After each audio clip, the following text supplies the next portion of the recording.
For local sports in the afternoon, it's the Drive Guys with Kevin Gleason and Kyle Drake on your radio at 1140 a.m. Streaming audio at SactownSports.com and the Sactown Sports app. You can also watch the show on YouTube at Sactown Sports 1140. Here are the Drive Guys with Kevin Gleason and Kyle Drake. You got Jay and Whitey today. Drapes should be back with us tomorrow. Jay, are you one of those people, and I admit I am one of those people, who enjoys seeing LeBron go home for the season? Does that do anything for you? Absolutely. Yeah. Peace out. Yeah. I mean, nothing against him. It's just the whole Lakerness of it. And, you know, they played very well in this series. I know it was only a 5-game series. Lakers played the Nuggets to a virtual standstill twice, but Jamal Murray, Jamal Murray showing everybody, nobody knows who I am, but you should. He's probably the most underrated player in the NBA right now, Jay. He's big time. Is that a, on the top of the brain deliberation, or is that you really feeling that and believe that? I believe it, and I haven't thought about everybody else who would be on that list. Domas probably. Yep. Jamal Murray he's sensational when the games matter the most. I think, and I'm not sure if his status this year changed it, but when the league came out with that player participation policy last fall, they had standards that determined whether somebody was a star or not. Because if you were a star, which meant that you'd achieve this or that, then you were limited as to how much rest you could take. Right. And the point is, by the NBA standards, Jamal Murray was not a star player. So, I think a lot of it has to do with injury for him, though. And it's kind of been that situation. Jamal Murray is definitely underrated, underappreciated. And I'd probably lean towards underappreciated than underrated. I think, and tell me what you think about this, Whitey. His comparison to early Steph Curry for me is Steph Curry. We saw he had talent. He was a great shooter, which we knew. And for his first 3 or 4 years, he just couldn't stay healthy. And, it left a lot to clamoring. And that's the one thing about Jamal Murray is I think he would be, on the levels of being considered a top point guard, but he just doesn't stay healthy enough throughout the season for a lot of people to, constantly throw out his name. But I don't think he's forgotten. I don't think he's so much as is like, oh, okay. Most people believe he's talented, but I think he's a lot of times out of sight, out of mind, because Denver's on national TV the last couple of years all the time. But how many times do you see him? It's like, man, Jamal Murray hurt again, knee, leg. It's always something with his lower extremities. Yeah, he had a knee injury about 3 years ago. It was catastrophic. Yeah, very much so. That. Yeah. And so I like to see the fact that, first of all, he sent LA home. Thank you. I'm all about that. First and foremost, before we move any further about deliberating where Jamal Murray stands on the pantheon of point guards and where he stands on all stars and where he should be in the NBA, I'm just glad that he sent the Lakers home. Yeah, but then it's all about LeBron. Oh, are you done, LeBron? Is this your last game as a Laker, LeBron? Well, I don't know. I haven't thought about it. Right. Like he hasn't thought about it. Yeah. We know you're coming back. It's one of them things, and I understand. One thing LeBron, KD prior to kind of settling in with the Brooklyn Nets, there were a few guys who would sign 1-and-1s or 2-and-1s, 2+1s, which mean you would sign for 2 years and have the third option, or 1+1 1 year with an option on the back end. And they've milked the NBA and these teams for money. And LeBron has figured out kind of what we've seen with the tail end of Jordan's career. I'll play 1 year for $30 million. Now LeBron's like, I'll play 1 year for 51 and then I'll have an option next year. Okay. I'm going to re-sign again. I'll play next year, 1 year for 50 million and I'll re-sign again, and it's to keep that being able to be free. And we know LeBron's jumped around a few times, but I think it's just to kind of have the power over these teams rather than we see sometimes where, a star is, they're not feeling well about their team or the situation in the organization. And then, you sign another 3 years, so you don't have the power, And LeBron, I think, in Clutch Sports, they've done a great job with their athletes and doing that 1-and-1, 2+1. You mentioned Steph. By the way, did you know, I didn't realize this till I looked it up yesterday, you were comparing Jamal Murray with Steph. One of Jamal Murray's nicknames in Basketball Reference is Maple Curry. Yes, I did know that. I didn't realize that. Yeah, the Canadians who's taking some hits today because Kendrick Lamar's all on top of Drake right now with his diss record. But yeah, I did know he was a Maple Curry guy. Yeah. Yes, sir. Wiggins is Maple Jordan. Yeah. RJ Barrett, I think, used to be Maple Mamba, and he said, don't call me that. I don't want to be called that anymore.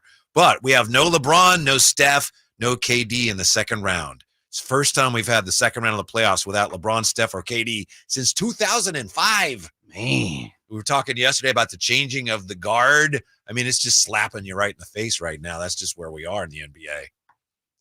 2005. Yeah, it shows, and when you think, that's 20 years ago, brother. Yeah. 20 years ago that LeBron, KD, and Steph haven't been in the playoffs. That's amazing, man. Mm-hmm. It just shows the longevity of these guys' careers and how great at a top of the line athlete these guys have been over the last 2 decades. Yeah. That's crazy. Do you think now it's an uncertain offseason for the Lakers, and that just seems to be the case every year now? LeBron will probably come back. We'll see. Darvin Ham looks like he's probably not going to come back. Do you think LeBron will ever win another ring? No. Really? Not as the number 1/1A. Like, I think most people still would agree he is the one on the Lakers, right? And he's played very well, 27 points. He's been doing his thing this past year. And you and Drapes have had this conversation. I think Drapes has said, or maybe you said, he'll be an all-NBA guy. Again, probably, 90% probably he'll be an all-NBA guy. And I think, and he said it, he's like, listen, one thing I know is I know how to get to the top of the hill. I need people with me. He also said that he's not going to play forever. And he can't play at the top of the hill forever. And he sees, like he said it, I see retirement coming. I can feel it. I can, it's there. LeBron has been a person that we've heard, all throughout his career spend millions of dollars on his body and health. Mm-hmm. I think one of the things that makes it so tough for him from here to win a championship is just the nature of the game. You look at the Spurs, for some reason they were not very popular, but I mean, they knew what they were doing in crunch time. They knew, they'd been through the battles. The best teams that have been together a long time and can develop that camaraderie and have that roster depth, they have the best chance to win a championship. Looks like OKC is building towards that now. Looks like Denver has already achieved some of that. I think it's hard for any team with LeBron, first of all, because you have to pay him so much money. It's hard to fill in your roster around him. So the nature of the league's roster structure and the salary structure makes it hard for LeBron to be part of a winning team. I would, Whitey, I kind of disagree with that because I would say if you would have told me that 5 years ago or so, yeah, I think LeBron is scheduled to make $51 million. If you really jump around and we can look, there's probably going to be 10 or so more people who make more money than him come next year. I think the salary cap has definitely changed with the bird rights. Mm-hmm. We're going to have one here. Like De'Aaron's going to get to the point where he's going to make $60+ million at some point in time. That's more than LeBron. And listen, I understand it's when it's your turn, it's kind of like the quarterback situation. When it's your turn, you get your money, you get rewarded. I would definitely say, I think it's easier to build a team around a $50 million player now than it was 5 years ago. I think a team like Boston, and Jaylen Brown's got the huge contract and Tatum, but they've been there. Porzingis. So yeah, they're getting, and he just got there. So that's really, he doesn't really bolster my argument. But the way the Lakers are, where it's, you got LeBron, you got AD, and then you're trying to fill around with veterans. The roster is so flawed. It's almost like throwing good money after bad. I think if you don't have the solid foundation of a team, it's tough. You could be good, but to win a championship now, it's tough, especially in the West. Look at Minnesota to me. I didn't see this coming. Mm-hmm. To me, they look like a team. Wow, they're deep. They defend. They know what they're doing. They're actually a really, really good team with excellent players on it. And the Lakers just, I think they're too far behind. It's hard to catch up. Yeah, I don't disagree with that. I think I disagree with the point that someone making $50 million will withhold a team not being able to establish, other teammates around him. If you look at all these teams, like even like you said, Boston, Porzingis is making $30 million.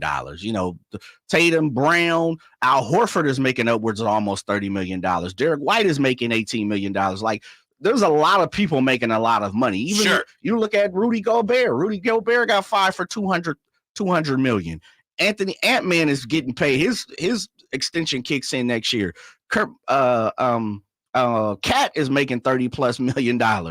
Conley is pushing $25 million. Like, so, but at the 50, when you get into the 50s, teams are just limited with what else they have available. I mean, Gobert is making $41 million this year until it kicks into almost 60 next year. Like, there's a lot of people making good money who have good rosters around them. I think it just kind of goes more to, and this is what I would argue Whitey is Rob Pelinka. He's got to look into the mirror in the fact of, you put some of these other characters around LeBron over the last few years that probably don't match what he does. One thing they continue to keep on trying to add is shooting around LeBron. That's always the thing about LeBron. Add shooters around LeBron. Yeah. So I just think it's not so much as the people that you can put around him. I think it's the people they have put around him that has been the Lakers' problem. All right. Is there really a chance LeBron would leave LA? We'll get into that. By the way, people wondering on the chat, where's Kyle Draper? Drape says today off. He should be back with us tomorrow. So you got Whitey and Jay. Glad you're with us today. Drive Guys on Sactown Sports. Subscribe to Sactown Sports on YouTube and watch the Carmichael Dave Show with Jason Ross, Stiles and Watkins, and the Drive Guys. Live Monday through Friday from 6 to 6. Plus view archive shows and exclusive content. Subscribe at youtube.com/Sactown Sports. With Progressive, you get more than savings. You get access to us through our mobile app, online chat, or by phone. Oh, I see what you're doing here, Jamie. Giving me all these ways to stay in touch so I have no excuse not to. Well, you're in luck, because this guy's in the market for a new BFF. Actually, all our customers can contact us this way. Oh, yeah, no, I was just kidding. But I am always up for Taco Pizza! Jigsaw! Get help from Progressive through the website, app, chat, or phone. Progressive Casualty Insurance Company and Affiliates. Lowe's knows pros need the right tools for every job. That's why we sell the largest in-store selection of Klein tools anywhere. Find new items launching exclusively at Lowe's, like the self-leveling laser level for just $159.98. Plus, shop the Connect socket set for just $49.98. Get Klein tools in-store and online today, because Lowe's knows tools. Lowe's knows pros.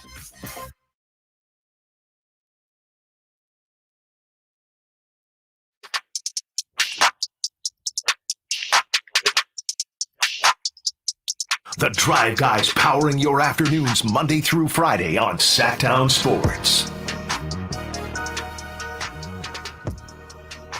Well, it's all over for LeBron James and the Lakers again this year. Denver Nuggets taking care of their business. So now Denver going on to face Minnesota. That's going to be a tremendous series. And I will say, as much as we like to poke fun at the Lakers, and they only lasted 5 games, there were some great games in that series. And the playoffs so far, Jay, I got to admit, the last couple of days, totally into the NBA playoffs right now. They got me by the throat. Some of the games, incredible. They got you in that choke slam right now. Yes. Watching that Sixers-Knicks game, there was something about that. I was like, ooh, everybody means business in this game. Yeah, I think yesterday I put in our notes the high caliber shot making game. That would have been game 4, Mavericks Clippers. That shot out of the corner, Paul George. I don't even know how you make that. He couldn't have had a great sight line on that shot. And I think I want to say, if I'm not mistaken, it was Reggie and them calling that game. I can't remember. Or no, that might have been Grant Hill calling that game. And I remember the analyst saying, there's no way Paul George had a clean look at that rim the way he shot that ball. And I mean, just straight to the net. That, I think, is the biggest difference in the NBA from even 20 years ago.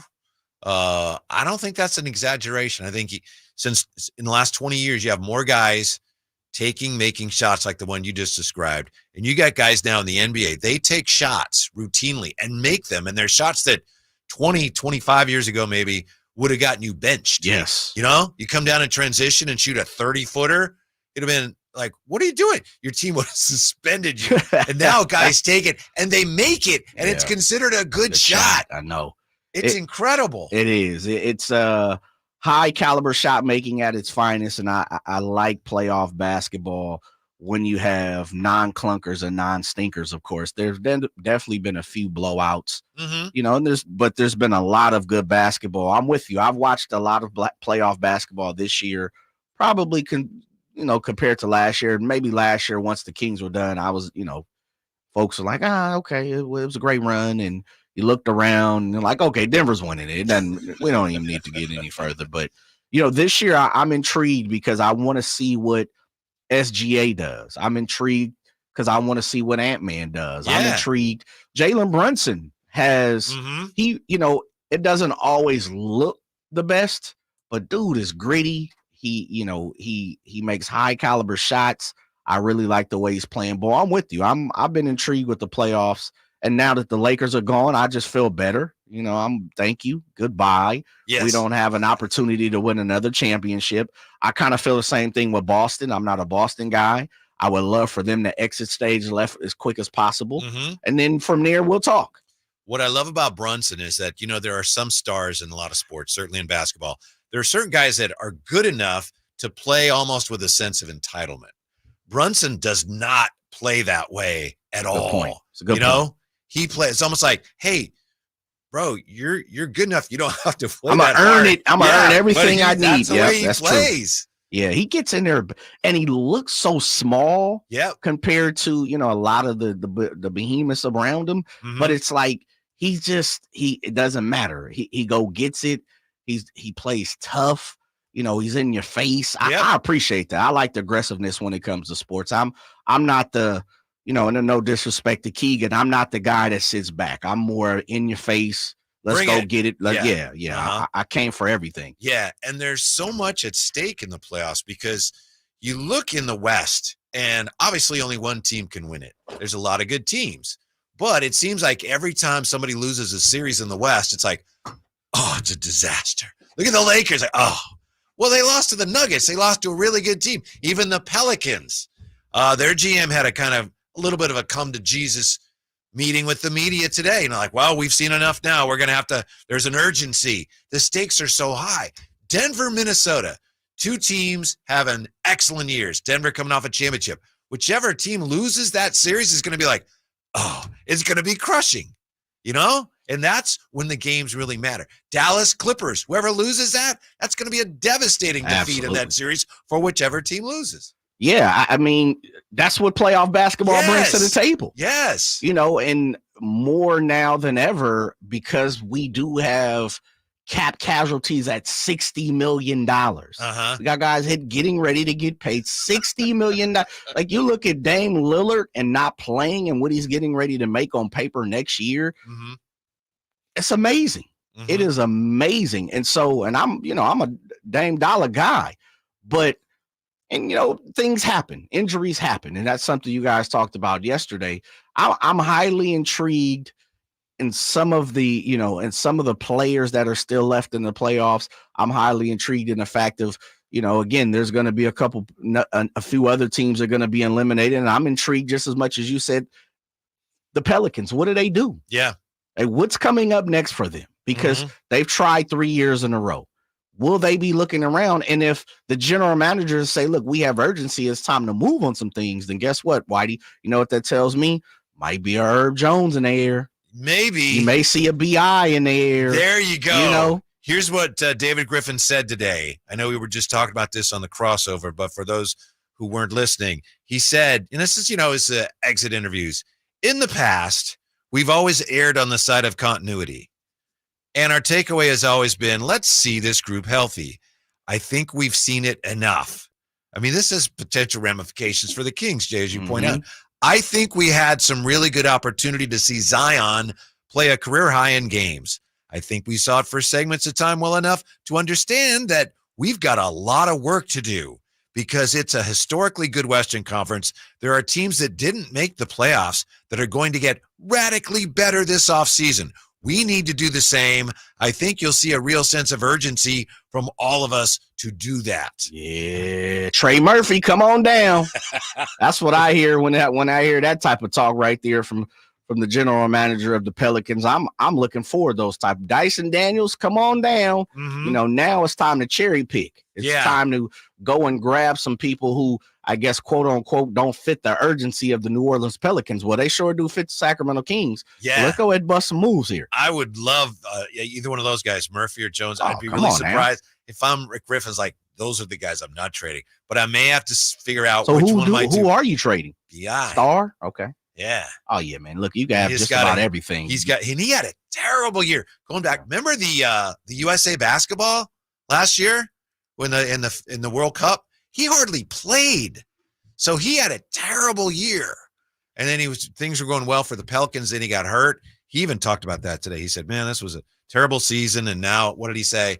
We've got to get the Pelicans fans to believe in us again. But I think he's got an extension coming up. So the Pelicans have to decide, are we all in on Brandon Ingram? If not, then we're looking at a potential deal. Man, 20.8 points, 5 rebounds, 5.7 assists, almost 50% from the field goal. Let's see here. I mean, can you imagine if you could get, I don't know if you could do this. Can you imagine if you could get him with enough salaries and draft capital so that you could have him and keep Keegan? I don't know if that's even possible, but I'm just dreaming a little bit today, Jay. No, and you should. There's nothing wrong with that. My thing is this, BI is 26 years old. Yes. That fits every single timeline you absolutely need to do. If a down year is 20 points, 5 and 6 from 50% from the field goal, from shooting from the stripe. Now, 3-point, he shot 35% this past year. But if that's a down year, a terrible year, you said terrible, not a down year. He had a terrible year. Yes. Then I'm taking all of that. When I said terrible year, I didn't just mean he played well, but it's just everything else around it was gotcha. bad. He did obviously put up some numbers, but then he got hurt late in the year.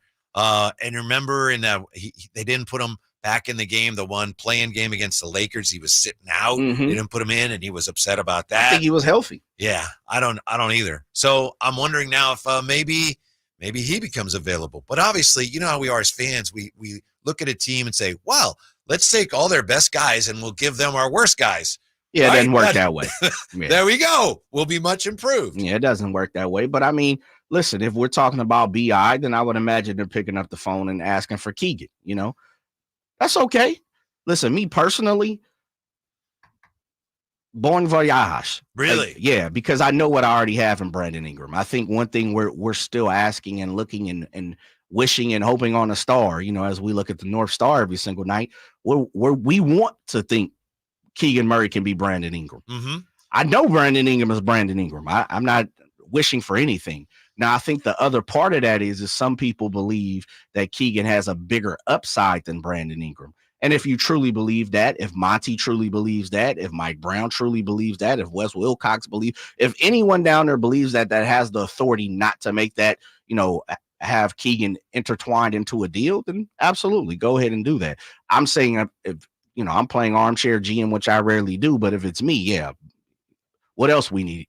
Yeah, maybe Keegan could end up being a better defender. Maybe here or there, Keegan could have an advantage. But to me, if Keegan's going to become Brandon Ingram, he'll have a great career. Absolutely. So to me, to think that he would be better than Ingram, I mean, maybe, but I don't see that. So I understand you're thinking, sure, if I could get Brandon Ingram, the thing is, it would cost the going rate for a star/superstar caliber player now in the NBA is basically 3 or 4 ones. I know that's the problem.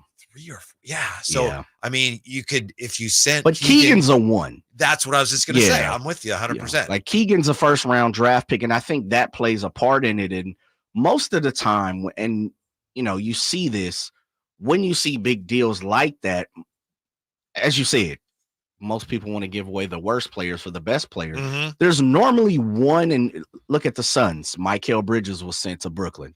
There's normally one youngster that has the upside and is a former number one, has played, in a system where he wasn't the go-to guy, the star. And I think that kind of repeals one. And I'll continue to say this. I truly believe the Rudy Gobert trade has turned some people off. Like Rudy fits well in Minnesota, but for what they had to give up, now listen, if they win a championship, it's all worth it, and they're on their way to. That's all Danny Ainge. Battling. Ainge did that. Yeah. And so, but I think that has turned people off in ways of like, look, you're not getting 4 number ones. Mm-hmm. I'm kind of giving you one, with a Keegan or a Mikal Bridges. Let's start there. Maybe I'm gonna throw a second one in. Now you have 2. Mm-hmm. What else you looking for? You want the third one, or you want some other pieces? And I think that's how you kind of attack that. Danny Ainge did that. He basically got a very similar package from Cleveland for Donovan Mitchell. Mm-hmm. Therefore, that's the going rate right now for a player of that caliber. For example, when KD was traded to the Nets, he was traded to the Nets for a package, and you just listed some of the pieces. Bridges, Cam Johnson, Jay Crowder, and 4 unprotected future first round picks, which is amazing because in reality, you got 2 first-round picks. You got Mikal and Cam.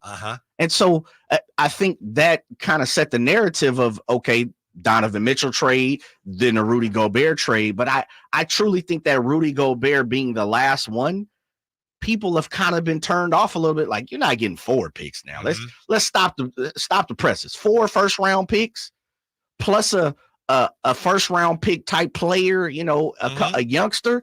Now you're not getting 5 pieces, man. Mm-hmm. I think the Rudy Gobert trade has really turned people off from that. Does Brandon Ingram come to the Kings? Does that do anything for you? Does that get you excited at all? 339-1140, 1-800-920-1140. Drive Guys rolling on. Jay and Whitey today, Sactown Sports. The only place you'll find Kevin Herter is Sactown Sports. Herter's open, steps into 3. He's got the triple. Hey, Sacramento, it's Kevin Herter, and you're listening to the home of the Sacramento Kings, Sactown Sports. Your local sports leader. Do you hear that? That's your air conditioner working overtime this summer. But it's not just the temperature that's rising, so is your electric bill. Stop paying sky-high rates for your electricity with a solar electric system from Aztec Solar. Finally, you can calculate your monthly savings when you go solar without sitting through a 2-hour in-home sales pitch. Visit yourpowersavings.com and Aztec Solar will text you how much you'll save each month by going solar. Since 1980, Aztec Solar has helped thousands of homeowners with solar pool heating, solar electricity, and backup energy storage. Going solar is like getting an extra paycheck every month. How much will your paycheck be? Find out at yourpowersavings.com. Yourpowersavings.com. Looking for a deal today? Now you can own a solar electric system for just $99.95 cash offer after incentives. Act now. This offer expires soon. Aztec Solar. Solar and only solar since 1980.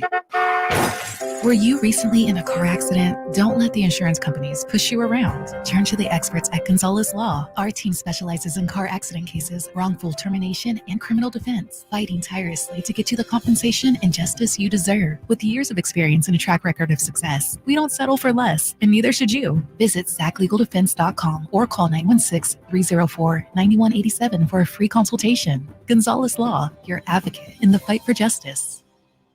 This is Kenny and Jerry from Bell Brothers Plumbing, Heating, and Air. Everyone knows that a group of fish is called a school, but did you know a group of giraffes is called a tower? Or how about a murder of crows, a quiver of cobras, a shadow of jaguars, a shiver of sharks, or a zeal of zebras? Wild, huh? So what do you call a group of Bell Brothers plumbers? They don't fit into any of the traditional plumber stereotypes. They're clean and well-dressed. They're on time and courteous. They're well-trained and friendly. They're exactly the kind of people you'd be comfortable and confident to invite into your home. That's why we proudly call them our family of plumbers. If you need a drain cleared or any other plumbing service, we'll send one of the family right over to help you out. Call Bell Brothers at 916-444-1234, or you can find us online at thenosurpriseguys.com. The No Surprise Guys, Bell Brothers. Country in the Park is back May 17th and 18th at Cal Expo with Brantley Gilbert, Dustin Lynch, Jake Owen, Walker Hayes, and more. Tickets start at just $46. Country in the Park May 17th and 18th at Cal Expo. For more information, visit CITPFest.com. Brought to you by the International Brotherhood of Electrical Workers, Local 340. Are you tired of your tee shots ending up in the adjoining fairway while the rest of your foursome is hitting it down the middle? Well, experts will tell you that being properly fitted for golf clubs will help you strike your drive center cut. The Hagen Oaks Player Performance Studio and its team of trained PGA professionals are ready to help you get rid of your banana balls and duck hooks. Hagen Oaks Indoor-Outdoor Player Performance Studio fittings are available 7 days a week. Make yours today by calling 916-808-2531. That's 808-2531. Guys, are you ready to give up because you think you've tried everything and you're still dealing with loss of energy, poor sleep, weight gain, and even ED? Revive Men's Health Sacramento has local medical providers that offer low T and ED treatments customized to each patient's unique physical makeup. By working with a specialized compounding lab, personalized treatments are guaranteed, even when generic pills and supplements haven't worked. It all starts with your free comprehensive exam and consultation. Availability is limited. Book today, and for this month only, Revive offers qualified patients a free 1-month supply of personalized ED medication, plus a free ED treatment producing immediate results. The experts at Revive Men's Health Sacramento will work to provide the right treatment for you so you can show up as the best you in all aspects of your life. Call 916-365-4566. That's 916-365-4566. Or send them a private message at revivemenshealth.com. This segment is brought to you by Aztec Solar. Skip the sales pitch. Calculate your solar savings at yourpowersavings.com.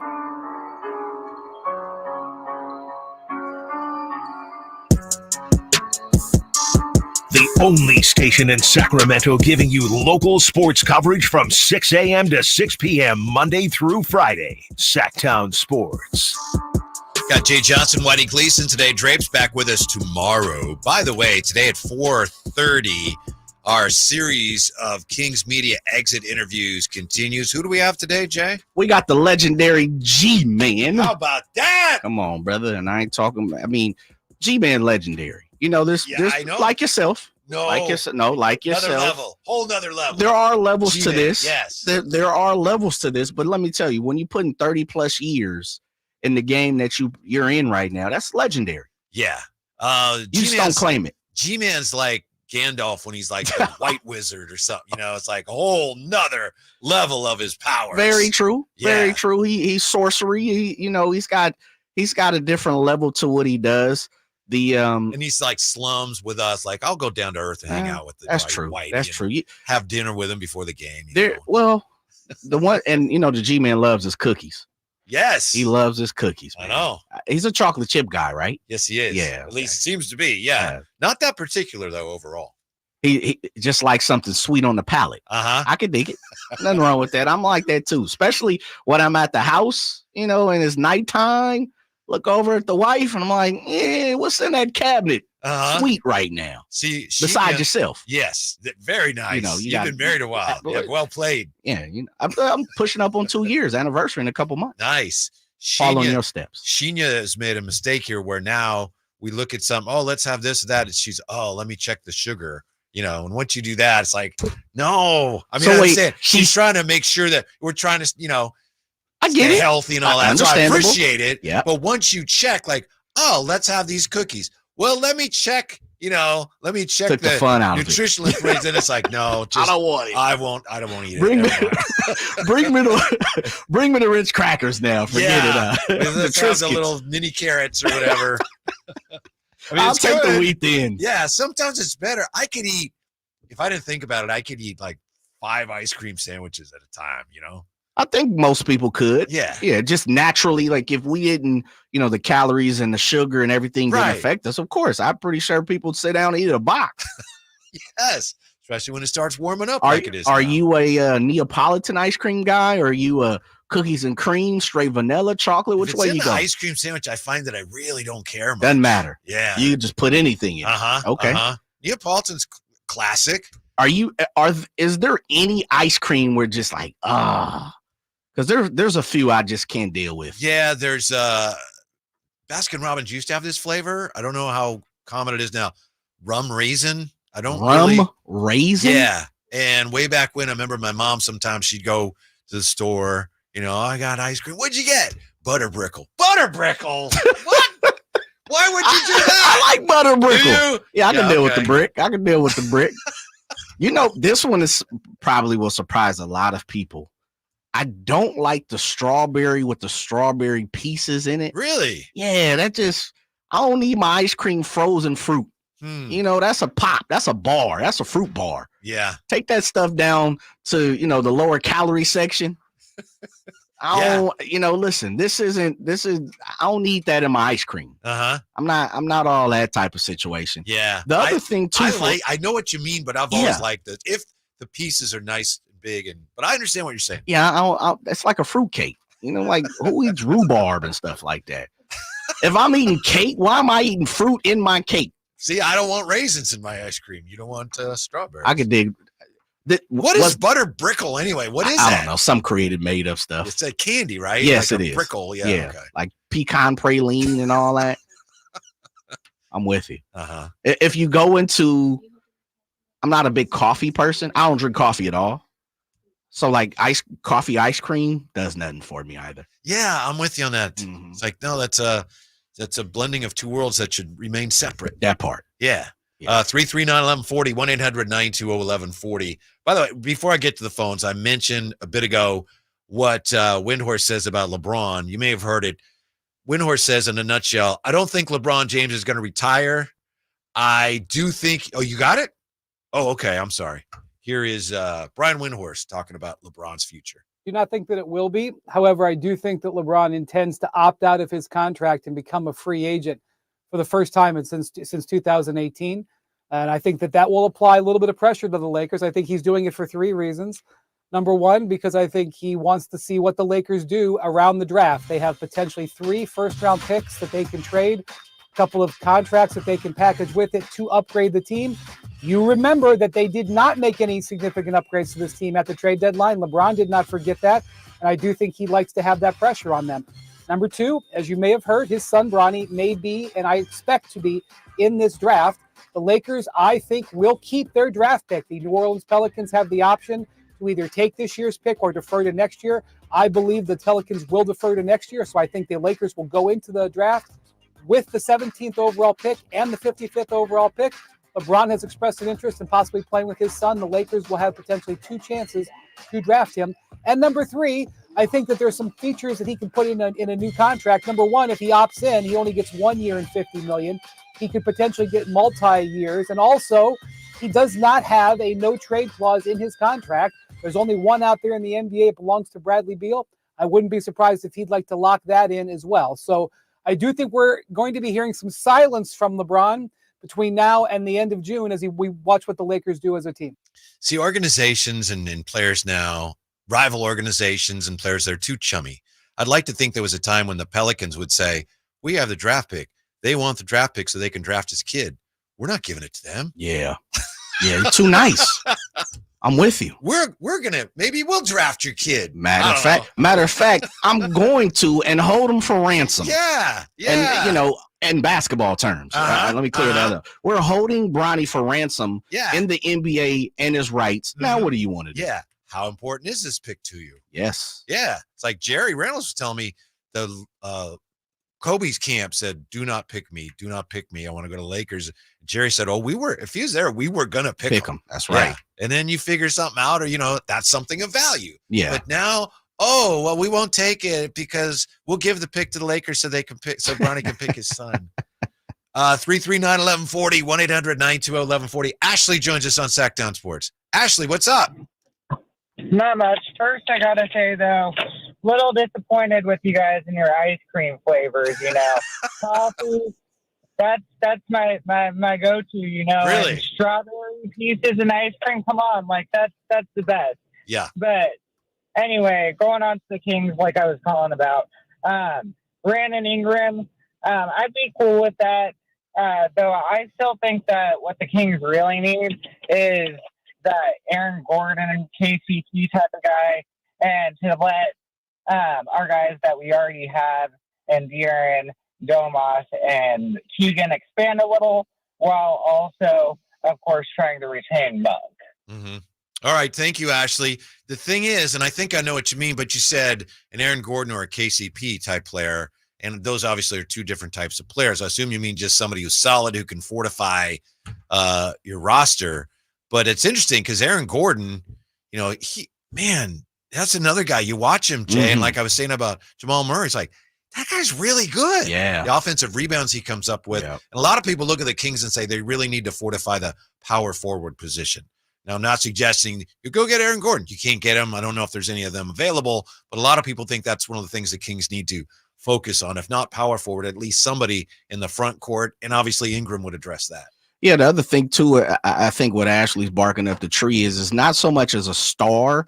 He's looking for, as you said, fortified pieces. He's looking for high grade NBA caliber starters. Not all stars, but people who, KCP is fantastic at what he does. He's a 3-and-D guy, as you talked about Aaron Gordon, being fantastic. The other part too, if I'm reading into this, and this is something that I've been, clamoring, and a lot of people around here, KCP is in your face. Aaron Gordon is not as much, but Aaron Gordon's not shying away from contact as well, and so I think they bring a certain type of physicality, as Mike Brown always likes to use, and I'm hearing it a little more throughout the NBA circles with coaches and press conferences, but I think they're physical. They're a little more grinded out. They're a little more in your face. They're not afraid to bump and grind, and I think the Kings really need that one way or another, high caliber starter, but I think they need some people who's not afraid to get in there and mix it up. I think the Kings are very fortunate that Mike Brown has been preaching that since last season, because that's the way the game is played now. Obviously in the playoffs, they typically play it that way a little more, but since the All-Star break, where the officials decided or the league decided, or maybe it was a coincidence where they just, they're letting everybody play a lot more physically. If the Kings had not been working towards that, there's a chance it would have been kind of a culture shock. Like, oh my goodness, what's going on? I know De'Aaron Fox still had a little bit of a hard time adjusting to that, but at least the Kings were working towards that. And I think that's one of the reasons they played better defense, is because they were already starting to play more physically. But my point is, I agree with you. That's the way the game is played now, more than it's ever been more than it's been in a long time. Sure. Since the heydays of the 80s, and early 90s. Yeah. Wait, it's you a could question. Stab a guy then, but as long as it's in the leg, it was okay. No 3-second call, but if you got a shank out, right. Just, below the waist is okay. Because you've been on this earth longer than I am, and that's not a slight. That is, experience is key in life. Thanks. Very much so. I hope, pray, and wish that I become your age. I don't want to leave here anytime soon. With that being said, can you I'm not 90. I know, but I mean, dang, brother, not 22 either. You're not just popping out a bottle at the bar. I think that's the first time, and everything says very nice. I appreciate it. Sure. That's the first time in my life anyone's ever said, I hope I can live to be as old as Absolutely. And guess what? Anyone older than you, I hope I can. Yes, I got you. I'm shooting for the stars. Here we go now. Yeah. Now, look, I don't want no rotational caliber age. I want a high all-star, superstar. That's what I'm looking for. But can you pinpoint a time where you kind of feel like the NBA transitioned from Antonio Davis and Dale Davis and, those guys to, oh, man, you can't even touch a person anymore? I think a lot of that happened around the time of 2003. I remember when the Kings were playing the Mavericks, and unfortunately that was when Webb got hurt. Sure. But I remember Commissioner Stern talking about these two teams that they got up and down the floor. They scored a lot of points. And David Stern was saying, this is like a model. This is what we want our league to become. And I think from there, the league kind of peeled back, or I should say they discouraged the physical play more and more, to the point where it got where, earlier this year, Joel Embiid scored 70 and people start going, okay, I think we've gone too far the other way. But I think it started around that time with the Peja and C-Webb and those Kings. Yeah, I was going to say that. I thought they still played a lot physical, in the early 2000s. The very first time. More than now. For sure. And this is something I'm going to ask the G-Man amongst his exit interview here for the Sacramento Kings recap that we'll be doing for the next couple of weeks. The first team that comes to my mind is the Phoenix Suns. Steve Nash led Phoenix Suns. Oh, yeah. Where it was all 7 grace. seconds or less. Yes. All grace, not physical, get it up quick, up and down. And so that would be middle 2000s, 05, 06, 07, somewhere in there. That's kind of like the first time I remember, it was like physicality doesn't work anymore. finesse your way to the basket, shoot the three, be graceful, instead of back Shaq, somebody back in, throw a few elbows and dunk on somebody. You know? Well, that's one of the reasons why that whole conversation of the Bulls that won 72 or the Warriors that won 73, who's the better team? Sure. It's like, and it's like when the Bulls played, it was a different game totally. Very much so. So you would have to, who would win? Well, it depends which rules you're playing by. If you played by the old rules, the Warriors would get killed. And if you play by the new rules, the Bulls wouldn't be able to keep up. Sure. And they wouldn't be able to match them on the three-pointers. So the game has changed that much. When we come right back, is the NBA paying a high price for having more stars play regular season games? Jay and I are really upset about what's going on with all these injuries in the postseason. How about you? Next with the Drive Guys on Sactown Sports. Trying to find out where to catch your favorite team's games? Are you a fan of the Kings, Niners, and the NFL? Well, Sactown Sports has you covered. Touchdown! San Francisco! It's all on his shoulders. Cox rocks. He fires for the win. He's got the triple. Catch all your Kings, Niners, and NFL games all year long on Sactown Sports and SactownSports.com. Kevin Lewis with National Garage Door, reminding you that in Sacramento, National Garage Door is the king of garage doors. We service, sell, and install garage doors and openers. Call us today for your basketball special. A new 16x7 Rainier garage door with insulation and a belt drive opener for only $24.49 installed.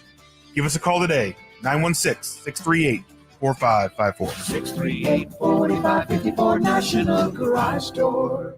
Power Business Technology is proud to be 100% independent, locally owned, and managed Toshiba copier dealer. Local ownership cuts out the red tape, allowing ourselves to never be too busy to personally answer the call when our clients need us. Recognized for excellence in service execution, training, and customer service, we're proud to be named a 2022 Toshiba ProMasters Elite Dealer. Contact us today for all of your business printing needs at 844-POWER-BZ. That's 844-769-3729, or visit us at powercopiers.com. You can host the best backyard barbecue. You find a professional on Angie to make your backyard the best around. Connect with skilled professionals to get all your home projects done well. Inside to outside, repairs to renovations. Get started on the Angie app or visit Angie.com today. You can do this when you Angie that. If your Medi-Cal is ending, Cover California is here to help. Cover California is a service from the state that helps you get affordable health insurance. In many cases, at no cost to you, just like with Medi-Cal. We have quality health plans and will help you every step of the way to get the one that works for you and your family. So, if you're no longer eligible for Medi-Cal, check out Cover California. We'll keep you covered.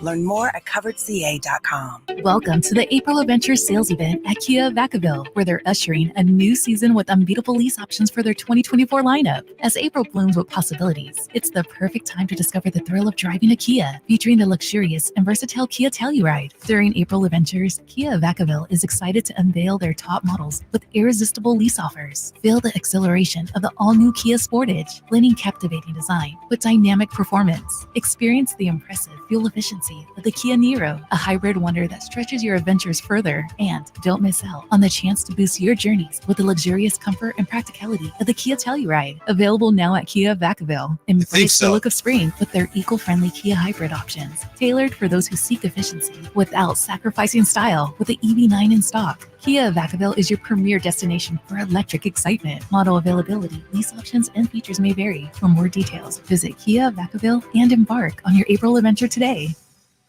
I'm Ken Korak with your Green and Gold Report, brought to you by Xfinity 10G, the network made for streaming. Well, the legend of Mason Miller keeps growing, and what a place to showcase his talents than Yankee Stadium. After the elbow injury last year, Miller has made the transition this year in a big way from starting to relieving. His 8 fastballs in the first game of the series averaged 102 miles an hour, including 102.5 to strike out Aaron Judge to end the game. Want more speed? Well, Xfinity just increased their internet speeds, and they're faster than ever. It's time to get more out of your internet with faster speeds from Xfinity. Now through June 21st, get 150 megabit Xfinity internet for only $19.99 a month for 12 months with 1-year contract. That's double the speed for the same great price. Click, call, or visit a store today. Requires paperless billing and autopay with stored bank account. Restrictions apply. Equipment, taxes, and other charges extra. After promo, regular rates apply. Actual speeds vary. It's been said an ounce of prevention is worth a pound of cure. And when it comes to a nice, cool summer, it's so true. Right now, get a complete air conditioner tune-up for just $59. Bonnie. Plumbing, sewer, electrical, heating, and air. Bonnie.com. Some restrictions apply. License 696-355. When you take the time to shop at Folsom Lake Honda, there's one thing you'll always find. Happy people ready to serve you. As a family-owned and operated dealership since 2009, customer service is our #1 priority. Our customers love doing business with us, and you will too. Looking to own or lease? During the spring sales event, drive a brand new Accord or Civic. Visit us today at FolsomLakeHonda.com, your one-stop Honda shop. Folsom Lake Honda. Your one-stop Honda shop.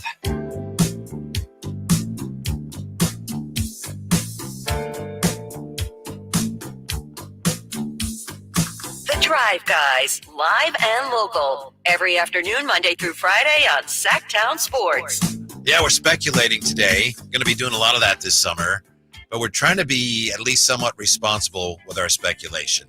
Drapes has a day off, should be back with us tomorrow, so you got Jay and Whitey. And we're looking at word out of New Orleans.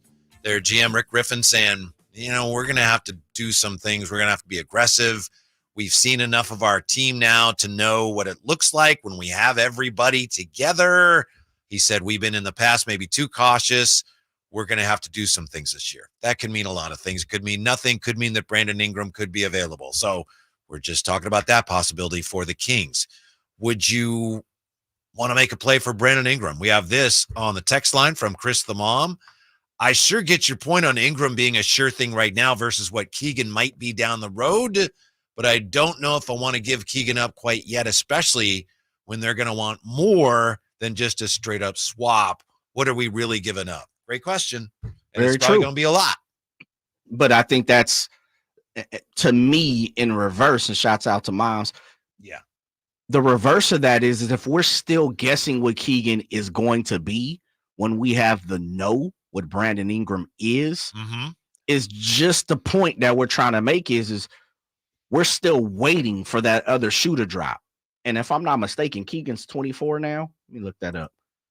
But I think when it's all said and done, you would rather have the for sure thing, the no, right? Like it's almost and we just got to talking about this during commercial. When Keegan's 23, he'll be 24 in August. When you go play the lottery, you don't know.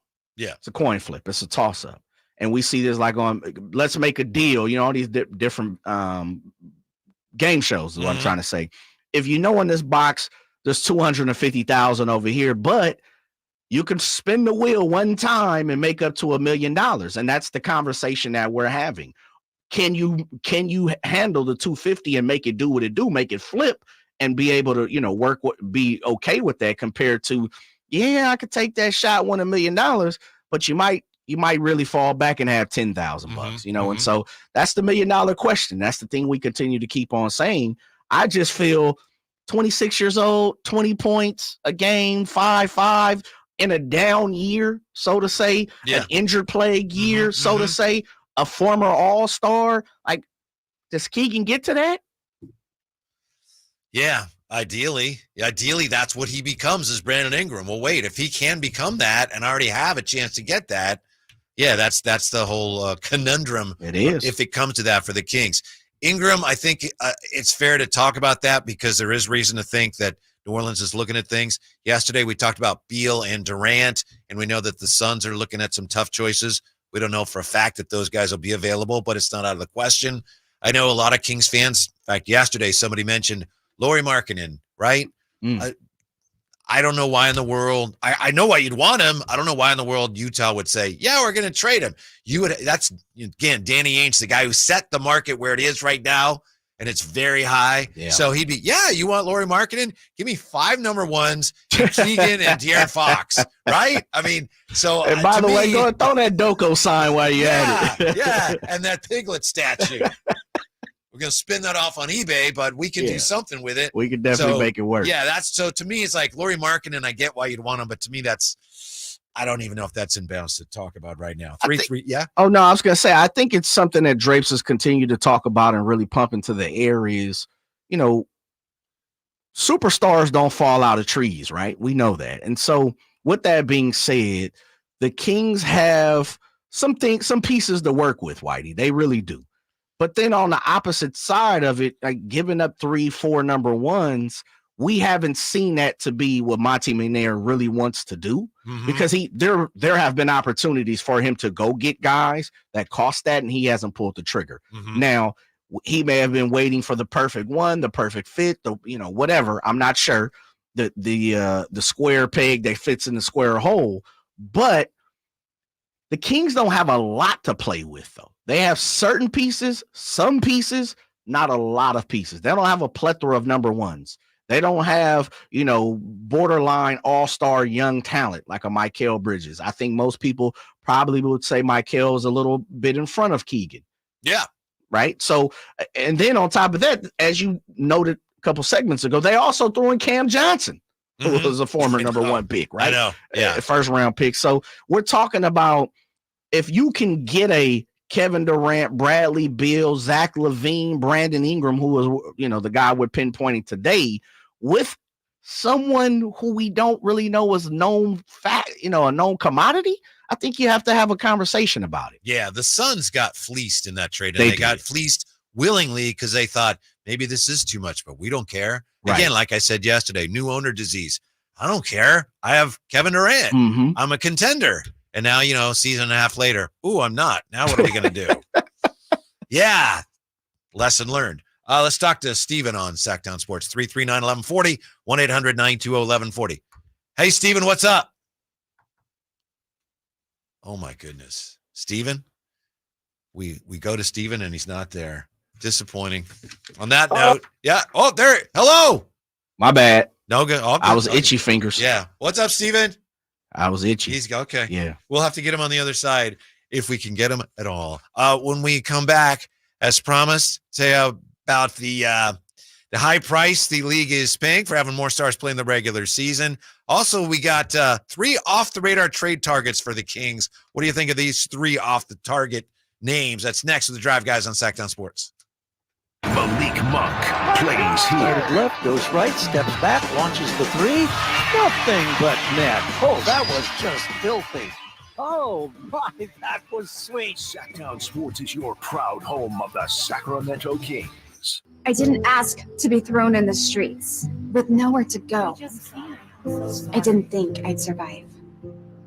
But I did ask for help, and Covenant House was there for me. 1 in 10 young adults will experience a form of homelessness this year. For these kids who didn't ask to be put in this unthinkable situation, Covenant House is there. Covenant House helped me break the cycle of homelessness in my family. They gave me the love that I needed. Over 2,000 young people will sleep safely in a Covenant House bed tonight. When youth who are experiencing homelessness have a hot meal, a safe place to sleep, medical care, and love, they can overcome heartbreaking challenges and have a brighter future. They just really genuinely just wanted to help me succeed, and I'm succeeding. I'm a speaker, I'm an author. Covenant House really helped me and really helped mold me into the woman I am today. If you or someone you love is asking for help, go to safeplacetosleep.org today. Thinking of remodeling your home? Say goodbye to endless internet searches and visit Subcontractors United. Find a list of 3 pre-qualified and licensed contractors in each home service category. From cabinets to landscapers and everything in between, Subcontractors United makes finding qualified contractors free and easy, with no accounts to set up. Visit subcontractorsunited.com and experience the joy of stress-free home improvement. Save time and money at subcontractorsunited.com. The Arnold Law Firm has seen how an injury can turn anyone's life upside down.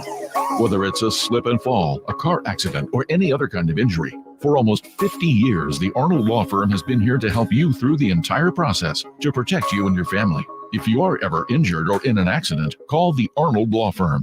The Arnold Law Firm, providing real justice for you since 1975. Call 916-777-7777. That's 916-777-7777. Golf to Go is brought to you by the Hagen Oaks Golf Super Shop. Here's Frank LaRosa. Miniature golf has been around America since 1916, with the first course opening in Pinehurst, North Carolina, according to Links magazine. Englishman James Barber built a course in his backyard called Lilliputian. A few years later, he built a second course and called it Thistledew. Unlike today's mini golf courses, Thistledew wasn't for children. The 18-hole course was made of compacted sand and clay, making it quite difficult. Today's clown mouths or windmills were nowhere to be found, as the course featured real hazards like rocks, trees, and grass bunkers. 4 holes even required a high-lofted niblick to carry bushes and long grass. Longest hole was 71 feet, shortest was 12. Golf fanatic Thomas McCullough Fairbairn revolutionized the game in 1922 with his formulation of a suitable artificial green consisting of a mixture of cottonseed hulls, sand, oil, and dye. 100 years later, Thistledew has returned to its home at Pinehurst Resort, and guests can play the new Thistledew. Please leave your niblick at home.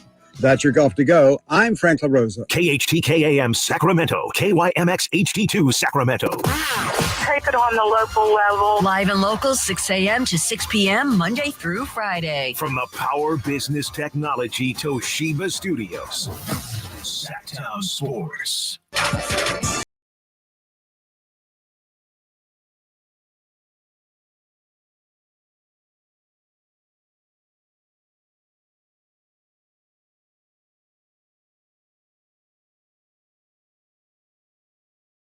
Monday through Friday, Sactown Sports. We're starting to see some separation in the Western Conference now that the playoffs are underway. Who was 10th? The Warriors were 10th. The Kings took care of them. Kings were 9th. They're out. So the 10, the 9 out. The 8 seed, the Pelicans, they're out. The 7 seed, the Lakers, they're out. Yay! 6 seed, the Suns, they're out. So it's the top teams, the top 5 in the West that are still competing, and we are, some of us are celebrating that the Lakers are out, right, Jack? Absolutely. I was looking for my applause button that we use, but I couldn't find it, but absolutely. I think he had to retire it after the State of the Kings address last week. You might be speaking facts, dear. You might be speaking facts. But yeah, I'm ecstatic that the Lakers are gone. I think even if you're kind of neither here nor there on the Lakers, there's something to celebrate there, because now the NBA can't beat you over the head with the Lakers. Well, they still will find a way, but it's harder for them to do that when the Lakers aren't playing. So, you get a little bit of a respite from all that. Yeah, Lakers, please. Lakers. It's like the Cowboys. You hear about the Cowboys all day, every single week, and they're not doing anything, haven't won anything, but we continue to keep on hearing about the Cowboys. Completely the same situation. 339-1140, 1-800-920-1140 if you want to weigh in here real quick, because I know Jay and I were talking about this yesterday, and Drape's talking about this yesterday. Drape's back with us tomorrow. And you can't help but notice if you're following the NBA playoffs, it's so many players are injured now. And just yesterday, Porzingis went down, and there's injury questions for tonight's games. The NBA players this year, they had the player participation policy where if you want to be eligible for the awards, you got to play 65 games. You got to play 20 minutes per game. NBA players played 85% of their games this year, up 10%. Up 10%. But most of that apparently took effect early in the year. Players started getting hurt or got hurt, but players started getting hurt second half of the year. So then teams started resting their players more. But now you've got so many players injured for the postseason. Is it because of the player participation policy? It's hard to say for sure. Obviously, it didn't help. I mean, look at guys like Joel Embiid now, and we talked yesterday about Tyrese Halliburton. Kawhi Leonard played. He played a lot of games this year. Zion Williamson, he set a new personal record with 70 games played this season. He got hurt. You had Kawhi Leonard played a lot of games this year. How many did Kawhi Leonard play? Let me check that for you, yeah, sir. I want to say 68. Anthony Davis played 76 of the Lakers' 82 games. 68. Kawhi Leonard played 68 games, and he's been having some problems. So you can't say for sure, but there's sure a lot of evidence suggesting that the NBA, in their efforts to make the regular season games more meaningful, they drove some of their stars too hard, Jay. Yeah, it seems that way, especially when we've been having, all these different, the last 10 years or so of load management. Yeah. And so, you might be on to something there, especially like you said, the standards, and on top of that, to be able to be considered for award standards. Like there's so many different things that the NBA, they're looking for. And we know it's all a money ploy. It's a money situation. And the fans have complained over the past years of, especially, and this is the one thing I do feel bad, is when you have an East Coast team coming west going east, and that's the only time you're going to see them all year, the only opportunity you have to see them, and you come this way, and then Joel Embiid is going to rest because they play the Warriors tomorrow, and you're like, what? How many times here in Sacramento did we see that because they were going to play the Warriors, or they were going to play the Lakers or the Clippers, and this was kind of the get right game, And so it's interesting. It's an interesting situation to think about. Some of those players, though, like Kawhi, just his legs, his knees, they're not there for him anymore. They're not there, and for him to play 68 games, that's amazing. Right. But he's paying for it now. It's funny what you said about the schedule. I remember actually doing that when the Kings were, around 2016 or so. The schedule would come out and you could say, okay, LeBron, let's see, they're here this date. Oh, they play in Golden State the next day. So LeBron will not be playing against you could see months ahead of time just by looking at the schedule. Now, on the other side of it, somebody could point out, look, LeBron played 71 games, up from 55 last year. Steph Curry played 74, up from 56. Even KD played 75, up from 47. And on average, stars played 65 games this year, up from 60 last year. Are they paying a price for it now? We don't know, but it sure looks that way. Whatever the issue is, my big thing here is it's hard to know for sure. The league, though, needs to work with teams and players, because it's not just something that affects the players. Like, you guys got to play more because we're the league. No, the league has to figure out, look, guys, let's figure this out, because we all benefit. If our best players are healthier later in the year, it's a win for all of us. So let's work together to figure out the best way to do that. To me, this player participation policy is not the best way to do it. The other part too, and it just kind of dawned on me, we've had this conversation of the changing of the guards. A lot of the stars are mid-30s, and pushing on out. And so now that we see the SGAs, who's been banged up here and there, the De'Aaron Foxes, the Ant-Man, the Jalen Brunson, like some of these guys who's in their middle 20s, Jay Tatum and Jaylen Brown, and those type of things. We just see Jimmy Butler, who's 33 years old, and he can't stay healthy for some odd reason. So I think maybe that might be part of it too. And hopefully, as we get younger, the new generation comes upon us, maybe we'll get another 5 to 7 years of good playoff quality basketball. And, when Ant-Man comes in town, we get to see him here in Sacramento compared to taking on a day of rest. We know that having good injury luck is always a part of every team's, the season. Look at the Kings last year. Yeah. But think if you're a Bucks fan, and that's, if you are, that's on you. But, right now it's like, well, we're done. Oh, well, there's nothing you can do. Giannis got hurt, and then Dame got hurt. Oh, well. It's over. Yeah. Had a nice season, though, didn't you? Bye-bye. See you next year. Let's talk to Steven. Steven is back with us. Give it another try on Sactown Sports. Hello, Steven. I actually unmuted you this time. So, it's here we are, folks. Here we are. Yes. How's it going, Whitey? Good. Jay, how's it going, man? Hope you guys had a good day. So I'm not necessarily versed in contracts. So again, I apologize for asking any noob questions or anything that make me seem like a rookie. But no problem. Jared Vanderbilt, his value really fell off. So is there any possible way that we can go and get someone like Jared Vanderbilt? I get that he was he was injured. He had some issues this year. He didn't really play a lot, if at all, if I'm not mistaken. Again, I don't follow the Lakers because, bye-bye. Right. See you later. Go home, boys. Thankfully, we're not having a funeral, right, Whitey? Hopefully not. Okay. Anyway. Not on my watch, Steven, no. It's a good idea. It actually would have been a good idea. Yeah. Thank you, Steven. It would have been, but yeah, Jared Vanderbilt or like maybe Rui. That's kind of like where my mind is at. The thoughts, please. Yeah, I can just say what the contractual status is based on what you have here at Spot Track. So he signed a 3-year deal a couple years ago. He has a player option in 27-28. So this year he made 10-7. Next year, 11-5. The year after that, 12-4. So theoretically, well, he's not a free agent, so you'd have to trade for him.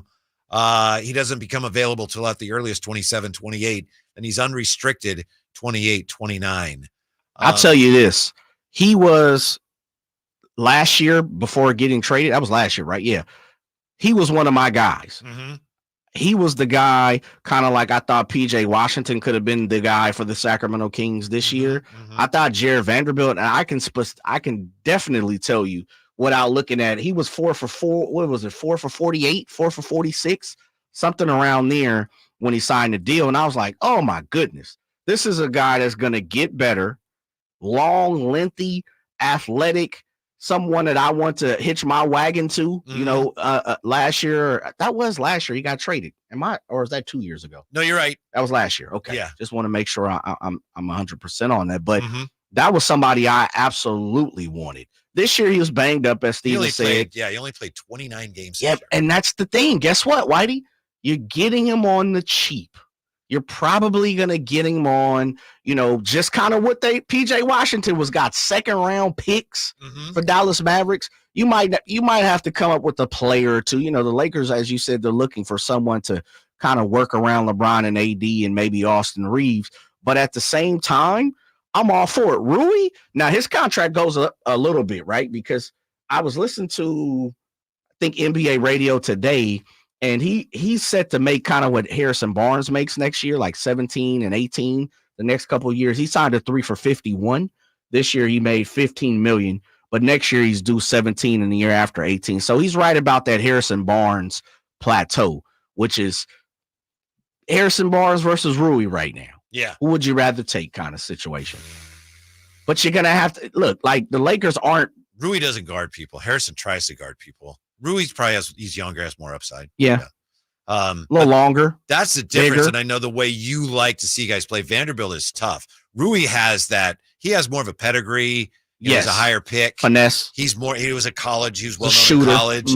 Yeah. And he's a prettier player and he's going to score. And Vanderbilt he does all the dirty work. Absolutely. I don't know why the Lakers would be in a hurry to get rid of Vanderbilt unless he's hurt. And if he's hurt, I don't want him. But I see in a perfect world, if he was just walking down the street, hey, you want to play on our team? Sure. He'd be a great fit. I think he might be really hard to get, though. I think so, too, especially for the money that he's getting. It's not breaking the bank. Yeah. It's 11, $12 million in today's situation with the NBA. Like, that's nothing. Chump change. I hate to say it like that, but it's really chump change. I'm all for it, though. I was huge Jared Vanderbilt. I think he can be a Jaden McDaniels. I think he can be, someone in that form or fashion. I'm PJ Washington. I like what he brings to the table. I think he needs to work on his jumper a little more. I also think the one thing he probably doesn't do is he doesn't make people around him better on the offensive side. He's not a real aggressive offensively, but I think if you give him the green light, he can do a little more than what he's done, for the Lakers. Yeah, he is a career 3-point shooting is 29%. Yeah, he doesn't do anything. Not a great shooter. Yeah, he's a slasher. He's gonna get to the bucket. He's gonna wow you with the athleticism, right? Definitely long. But for me, he's a tone setter. You throw him out there on a Luka, you throw him out there on an Ant-Man, you throw him out there on a KD, you throw him out there on a LeBron. Like, he's setting the tone defensively. You mix that with the Keon as well, D-Fox. Now we got some Crisco. We got a skillet cooking. You want to keep it here for a little bit? Sure. Yeah, okay. Do it. Here's the other side of the trades. We're talking about Ingram today, and I have a few names here that someone threw out as off the radar trade targets. The other side of a trade for the Kings, the way I see it, Jay, is kind of what you're just talking about. Let's say that for whatever reason, the trade doesn't happen. Either the guys you love are not available, whatever. So you can't make a trade. You're the Kings this offseason, and you got to do something. So your avenues there are the mid-level exception, which is maybe, let's say, perfect world, like maybe Najee Marshall. Okay. And then you got a draft pick. Let's say McCain from Duke. Sure. What is that? What if that's your off season? What does that do for you? It's a problem. Is it? Yeah, it's the same thing we just had this past year. It's nothing. Mm-hmm. We're hitching our wagon to, as we said, the biggest move the Kings made this past year was Sasha Vezenkov. Right. Now, he was hurt quite a bit. See, McCain is a guy that probably can play next year. They got Colby Jones last year, and I think he's going to be a player eventually. Sure. But second-round pick, and he was like a project when they drafted him. Those are your options, I think. You swing for the fences trying to make a trade, or you settle for something like that. You're mid-level plus a draft pick. Yeah. You do not want any part of that, huh? Yeah, no. Because I don't think most fans would want any part No, of that. because this is the thing. You sat on your hands this past year. Mm-hmm. If you would have tried, you would have went out and got a PJ Washington or, someone of that ilk and tried, even a Gafford, what the Mavericks did. Mm-hmm. And you came up a little short. Okay. At least you put some effort into it. Mm-hmm. I understand. I'm not of the thinking of this, but I also understand. I can play devil's advocate with myself. I understand why Monty chose to sit on his hands. I also think looking at the market, as we've seen, not a lot what was accomplished this past draft deadline. Like there weren't huge names that were that transitioned from one team to another. Paying for guys like Royce O'Neal. Correct. And so I get it. I'm pretty sure we know they were in the Pascal Siakam conversation. Yeah. Pascal and his team said, we will not be resigning in Sacramento to the best of our knowledge. No need to draft. No need to trade for us. I'm pretty sure Monty and West was like, okay, got it. Right. We won't do it. Right. But I say that to say, and I've said this, the next calendar year for the Sacramento Kings is going to be huge. I'm going to know as a Sacramento fan, as someone who's following the team, what they really think of, number one, of De'Aaron Fox, what they think of Domantas Sabonis, what they think of Keegan Murray. Because if you don't go out and make a huge splash, you think those guys are championship contenders by themselves. Mm-hmm. You think as they grow the next 2 or 3 years, they can lead this team to a championship. You think De'Aaron Fox is your number one. You think Keegan's probably going to be your number two, and Domas is going to bring up the rear number three. That's the first thing for me.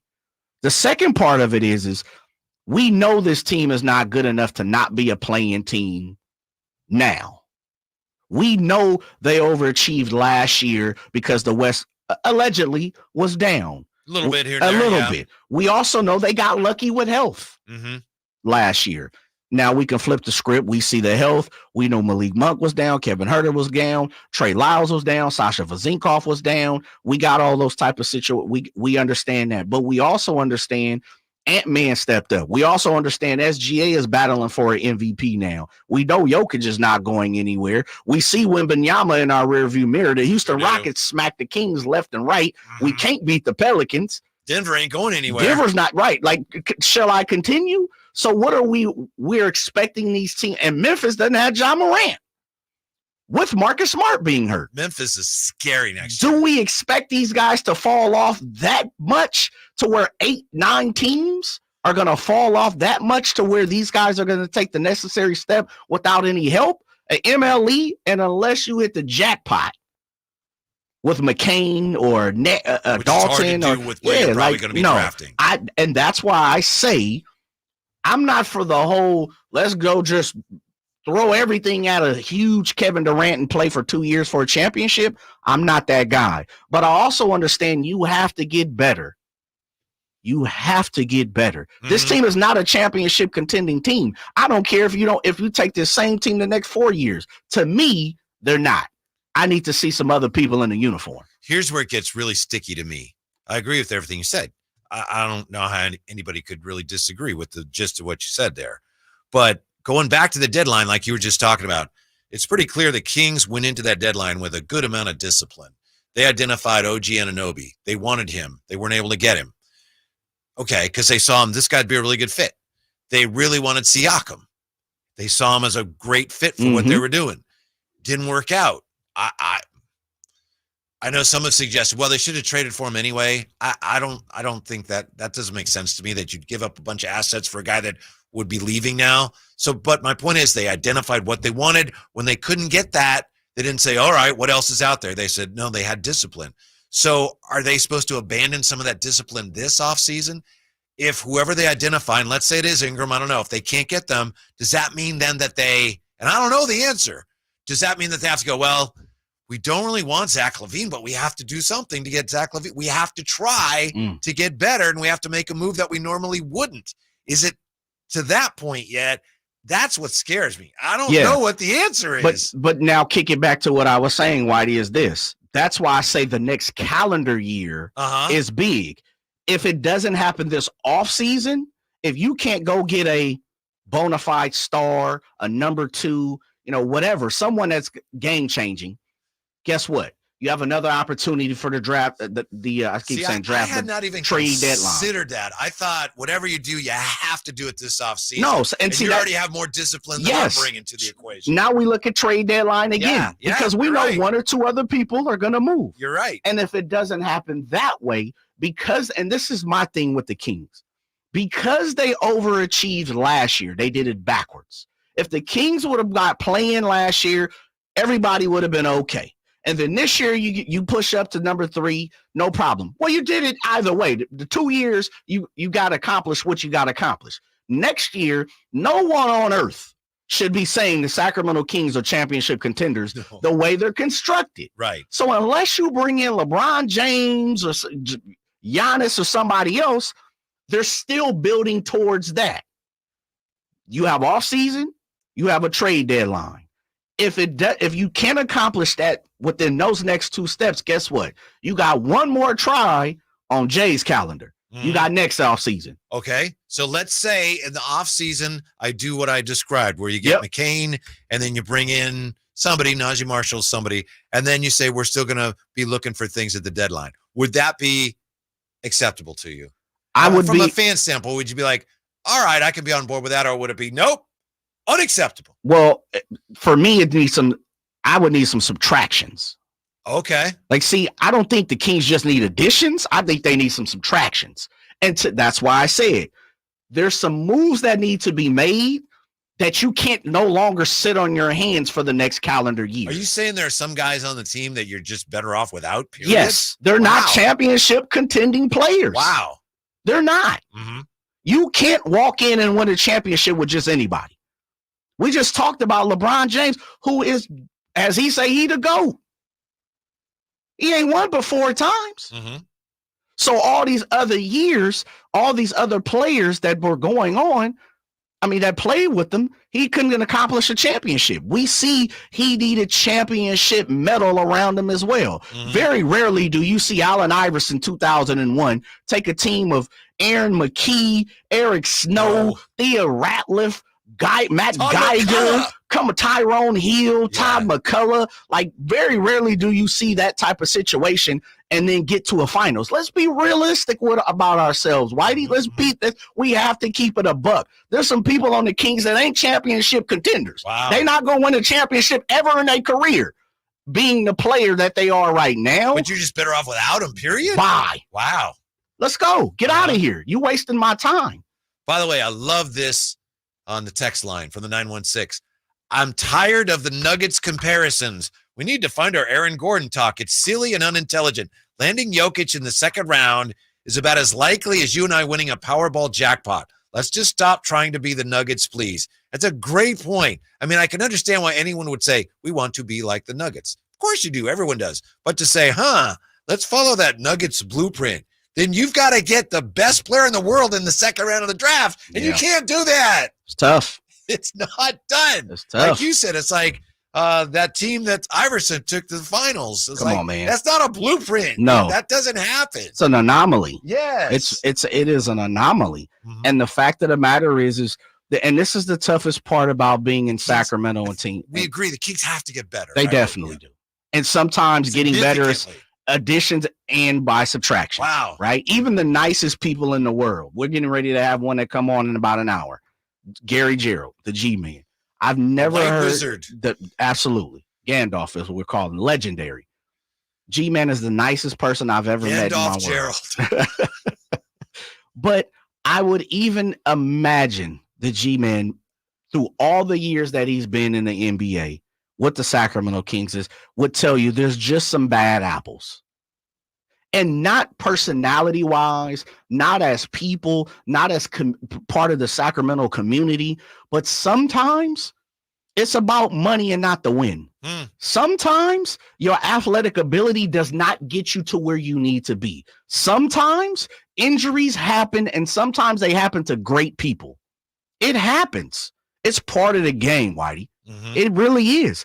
Sometimes you just have to let go of dead bad weight. It is what it is.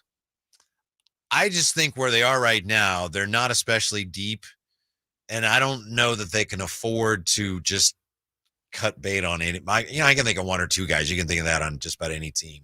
I disagree, Whitey. I think you're still thinking in the form of a Sacramento Kings fan, and I'm not calling you that. I'm just saying we got to think business a little more. Objectively, I understand what you're saying. We got to be a little more business minded here in Sacramento. Yeah, like I get why we're the greatest fans. I understand why people love to come here and don't leave here. I understand why Chris Webber can come back here and throw out a book and everybody fall at the knees because he's a great guy. But sometimes business is business. No, I know. Like we got to get a little more business orientated here in Sacramento. On the text line here, if Malik had his last 2 seasons on a different team and the Kings went out and got him this offseason, would that be considered a big splash? Yes. It's a great question.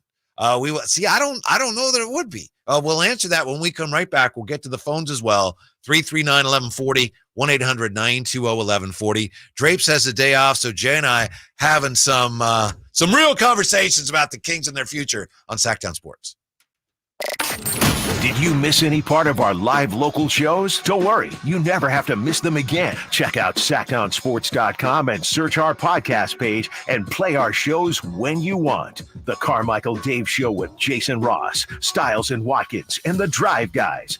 Plus, other podcasts like Return of the Empire, Return of the Roar, The Stingers Up podcast, and Golf to Go with Frank LaRosa. They're all available right now on SactownSports.com. Welcome to the April Adventure Sales Event at Kia Vacaville. Are you ready for an extraordinary experience? We're excited to introduce you to the pinnacle of automotive excellence, the Kia Telluride. During April Adventure, come and explore the remarkable features of the Kia Telluride. It's not just a vehicle, it's a lifestyle with a seamless blend of sophistication and practicality. The Telluride is ready to elevate your driving experience to new heights. Whether you're embarking on a family road trip or navigating the urban jungle, the Kia Telluride offers unparalleled comfort and innovation. Plus, with Kia's commitment to safety and reliability, you can drive with confidence wherever the road takes you. Don't miss this opportunity to experience the extraordinary Kia Telluride for yourself. Visit Kia at Vacaville today and take advantage of exclusive offers during the April Adventure Sales Event. Your adventure begins here. Kia Vacaville, where innovation meets excellence. Model availability, lease options, and features may vary. Please visit Kia Vacaville for more details. This segment is brought to you by Aztec Solar. Skip the sales pitch. Calculate your solar savings at yourpowersavings.com. On the move? Got somewhere to be? Take Sacramento Kings basketball with you. The Sactown Sports app will let you stay connected to your passion. Never miss a moment of Sacramento Kings basketball with the Sactown Sports app. Let's face it, nothing makes you look older than you really are than thinning hair. But what if you could not only increase your hair count, but promote new hair growth without surgery, without drugs with potential side effects, and without a prescription from your doctor? Well, now you can, thanks to a breakthrough new supplement called Hair Grow, provided by New Nordic, the #1 supplier of dietary supplements in Europe. Hair Grow is now available in the U.S. Only Hair Grow contains Tocogaya, a powerful antioxidant that has received a U.S. patent. Multiple clinical studies show Hair Grow is safe and effective in promoting new hair growth. In one study, 95% of the patients using Hair Grow saw increased hair count. Don't lose more time and more hair. Try Hair Grow today to feel and look your best. Just go to newnordicusa.com or visit Walgreens or Amazon to purchase. Look younger and feel more confident with Hair Grow by New Nordic at newnordicusa.com. Elevate your golf game at Timber Creek Golf Course in Roseville. Just named to the prestigious Golfer's Choice 2024 Top 25 Public Golf Courses in all of California by Golf Pass. Timber Creek offers an unparalleled experience. Our revamped practice facility features a grass driving range, expanded putting greens, and a chipping area complete with sand traps. Whether you're a pro or just starting your golf journey, Timber Creek is the place to be. Visit us and discover why we're the talk of Sacramento and beyond. Unwind and tee off at Timber Creek Golf Course. She posted about us just now. Celebrities can't get enough of Beyonce's bespoke skincare line. She has 147 million followers. How do we monetize? She needs a social media associate to help her with the hype. We should repost this. Do we need a hashtag? Indeed can help her hire great people fast. I need Indeed. Indeed you do. You can schedule and conduct virtual interviews all from your employer dashboard. Visit Indeed.com/credit and get $75 towards your first sponsored job. Terms and conditions apply. Progressive presents 10 things on a plumber's to-do list that are harder than getting a small business insurance quote. Waking up for 5 a.m. plumbing disasters, finding out why water is pouring from the ceiling, replacing a pipe in a home from the 1800s, then dealing with invoices or your awkward apprentice or that really weird smell, and then there's breathing and eating and, of course, clogs. But the easiest thing on any small business owner's to-do list? Seeing if you could save on the business insurance that's right for you. Get a quote in as little as 7 minutes at ProgressiveCommercial.com. Progressive Casualty Insurance Company. Coverage provided and serviced by affiliated and third-party insurers. Country in the Park is back. May 17th and 18th at Cal Expo with Brantley Gilbert, Dustin Lynch, Jay Cohen, Walker Hayes, and more. Tickets start at just $46. Country in the Park, May 17th and 18th at Cal Expo. For more information, visit CITPFest.com. Brought to you by the International Brotherhood of Electrical Workers, Local 340. Hey, it's Carmichael Dave for my good friends at American Energy. Now, I've told you this before, but this is what we call extending a good deal. Right now, American Energy Heat and Air is offering an HVAC diagnostic for $99. Oh, wait, I'm sorry. Never mind. They're offering it free. It's a $99 value, but you get it for $0. Let the American Energy team test your system connections and all the moving parts of that system to ensure that it's functioning properly. Now, this is a limited time offer. Call today to schedule your appointment at 916-520-9990. Speak to the company that has an A+ rating with the Better Business Bureau that's been making the greater Sacramento area proud since 1981. 916-520-9990 or AmericanEnergyAir.com. Tell them Carmichael Dave sent you. Call 916-520-9990 now. Guys, are you still dealing with loss of energy, poor sleep, weight gain, and even ED? Revive Men's Health Sacramento offers guaranteed low T and ED treatments. And this month only, qualified patients get a free 1-month supply of personalized ED medication, plus a free ED treatment producing immediate results. Availability is limited. Book your free exam and consultation today. Call 916-365-4566. That's 916-365-4566. Or visit ReviveMen'sHealth.com.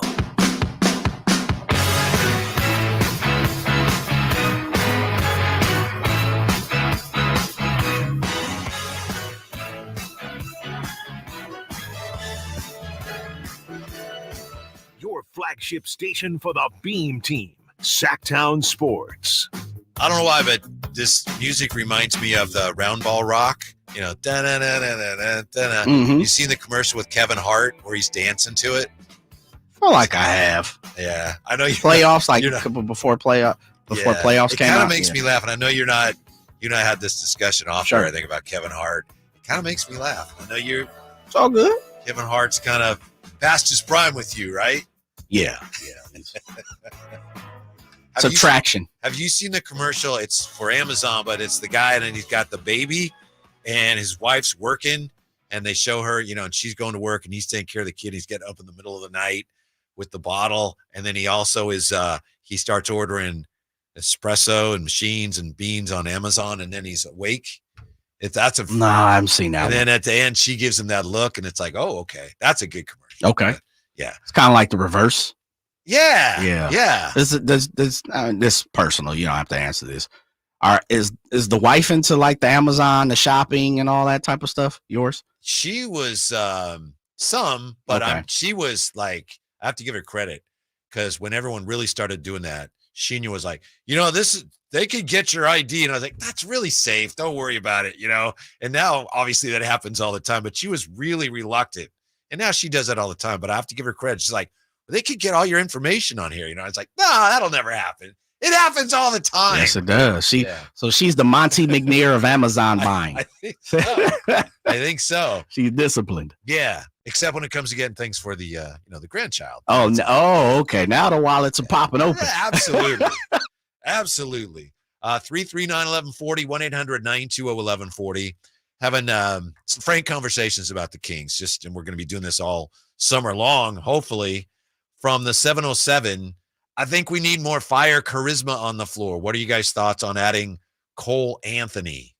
I don't feel like I really have a need. Well, it depends on what Malik does. Yeah. I don't know that I feel I really have a need for Cole Anthony, but I think Jay's with you on, if not on Cole Anthony, at least on the fire and charisma, right? 100%. For that. Yeah, I'm definitely looking for. I think we all should be looking for that. The question we asked right before we went to break, if Malik had his last 2 seasons on a different team, the Kings went out and got him this offseason, would that be considered a big splash? Well, yeah, like Jay said, yes. But what's interesting to me is like going back to when the Kings signed him, and I wasn't here, Jay, you were here, so you could probably speak to this better than I could. But my recollection of it is when the Kings signed him, it wasn't that big a deal. It's like, yeah, he was good in college, and he's kind of been floundering a little bit. He had kind of a good year with the Lakers.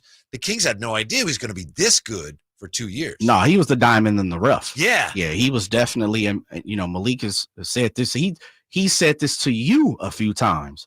I've always been this good. I just haven't had the opportunity to show it, showcase my talents. And so you're 100% right. I mean, look at the contract he's on. That's part of the reason why the Kings are in the position they are in.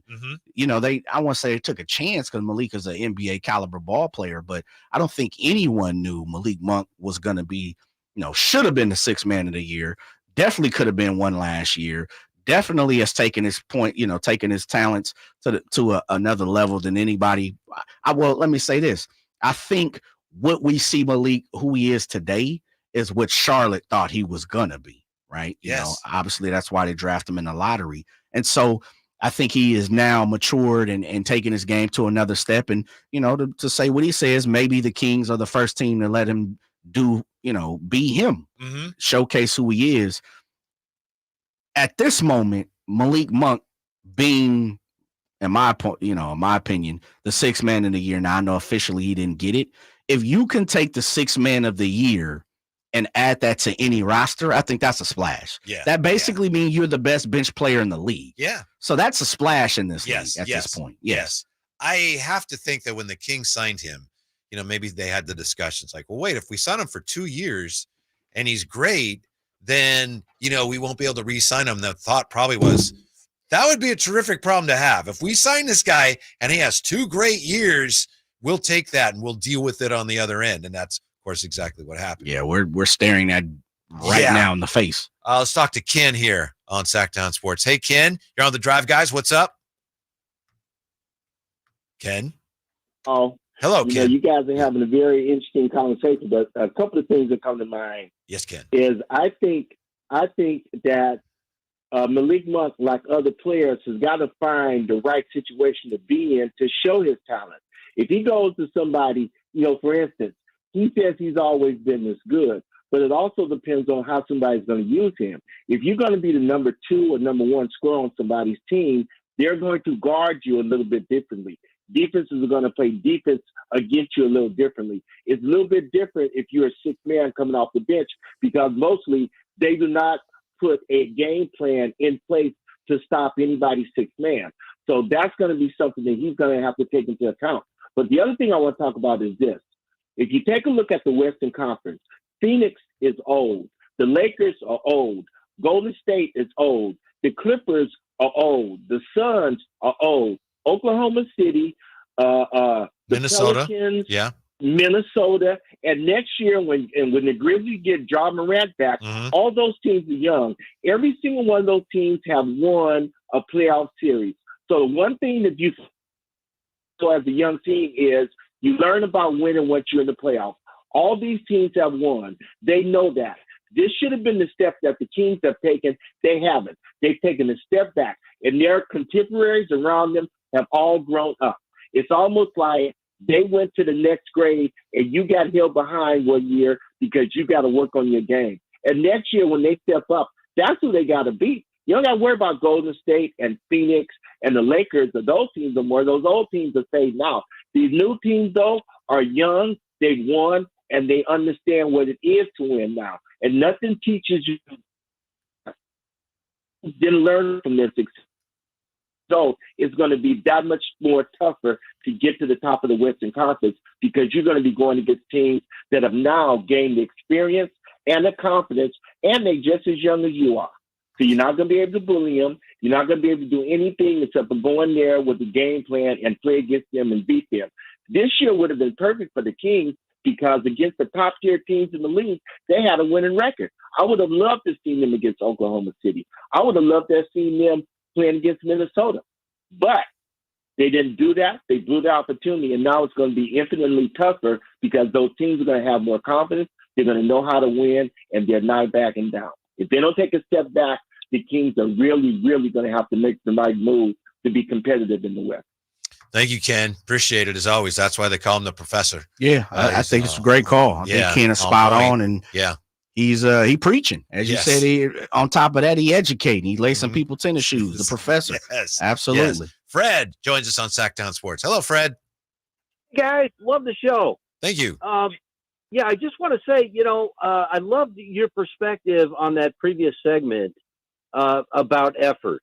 I coached high school football for 10 years, and I always told my kids, 100% effort from 100% of the guys for 100% of the game, and we'll see how it works out. Okay, and that is a lifelong lesson for these kids. And hopefully we can extend that into the professional level. I know most of the guys give 100% of the time, but situation being, I'd love to see that, come to fruition. Gotcha. Thank you, Coach. Appreciate that. To me, the Kings had a lot of discussion this year. We all did about their identity. And remember, they had that team meeting. Yep. And to me, just trying to pay really close attention to what was said afterwards. We don't know what was said in the meeting, but listening to, I think Davion had some interesting things to say, and Trey Lyles, it sounded like they all had to come to the agreement that for them to play their best, they had not only to play hard, to Fred's point and to your point, Jay, the Kings had to play harder than the other team every night. Yes. That's what they became this year because they're not the most overly talented team. And maybe they can address that in the offseason. But that was one of the keys to them having success. They had to be that scrappy team. And it took them a long time. The year before, they were not a scrappy team. I remember the year that, light the beam and they finished third and all that. They had a big win somewhere on the road. And I remember Mike Brown almost making fun of him going, I guess that qualifies for scrappy for this team. He said that. And he said that because he was trying to get this team to be scrappier. They made progress in that area, but they still need to be more consistently the team that is setting the tone. You look at the Pelicans game. Did they ever set the tone? They have to set the tone and play more physically and harder than the other team every night to have their best chance to win. That's just the reality of this roster right now. Yeah, and I think to piggyback on that and what Coach Fred said, one of the things that I think, and I'm pretty sure if we had an opportunity to ask Coach Fred, as much as he preached that and wanted though all his players to go 100%, quite frankly, in my mind, effort nowadays is a skill. I think we've lost the ingenuity of maybe I shouldn't say it that way. I think we've lost the fact that effort should always be put forth. Mm-hmm. When you look around in sports now, especially in basketball, because you can see it a little more, you can kind of see when cats are hot dogging. You see it in baseball, somebody doesn't run down to first base fast enough, you hear it a little bit. I understand. But I think in basketball, effort is called into question way more than any other sport, the big three, I should say. And I think it has almost become he's a lunch pail guy. He's a guy that's going to go get it. He's going to show up every single day. Like, how many times do we hear analysts say that? He, with nothing else, he's going to show up every day.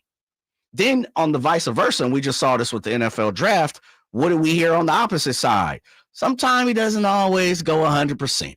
Sometimes he doesn't always play with effort. Sometimes, and so I really think effort is a tool now. It's something in a toolbox. I think people look at, well, you know what? He gives effort. That's a skill. And to me, when you have players that don't, we see it, and it's almost, it's contractual. You can contract it sometimes. I played with teams where I've been to 100% effort, and then, people around me not, and then you just kind of fall in that rut sometimes.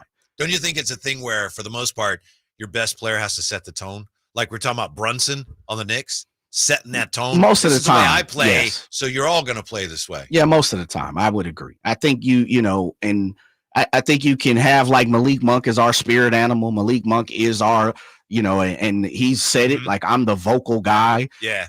De'Aaron's more play the way you want them to play, and they'll come with you. And so most of the time, yes, but I do think, there's an opportunity to be a vocal leader sometimes, or an experienced guy. Like Vlade was the vocal leader from everything that we heard here with the Sacramento Kings. But Doug was the tone setter. Doug Christie was the tone setter. You talk to all of those guys, they went as Doug went. Vlade was the guy that spoke about it, though.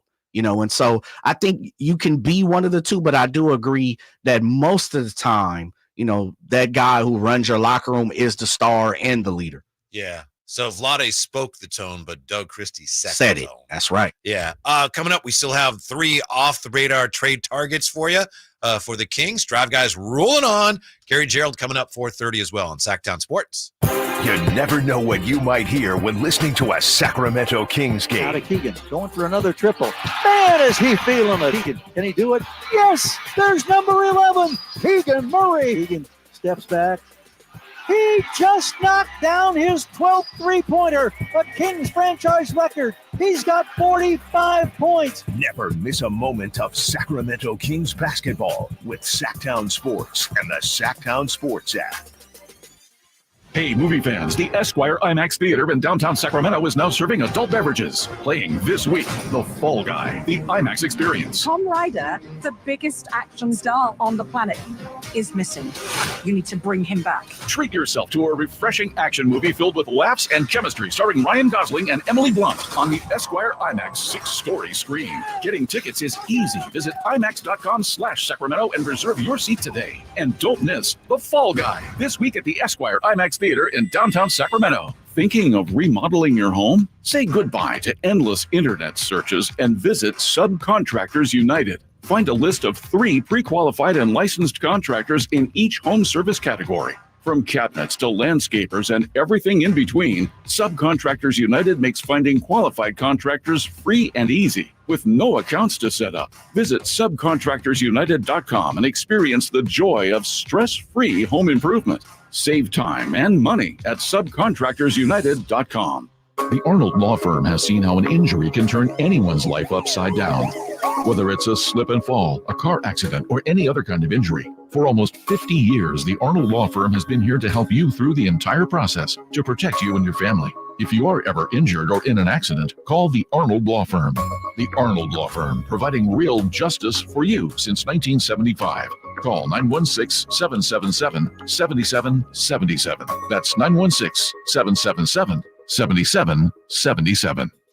I'm Ken Korak with your Green and Gold Report, brought to you by Xfinity 10G, the network made for streaming. Well, the legend of Mason Miller keeps growing, and what a place to showcase his talents than Yankee Stadium. After the elbow injury last year, Miller has made the transition this year in a big way from starting to relieving. His 8 fastballs in the first game of the series averaged 102 miles an hour, including 102.5 to strike out Aaron Judge to end the game.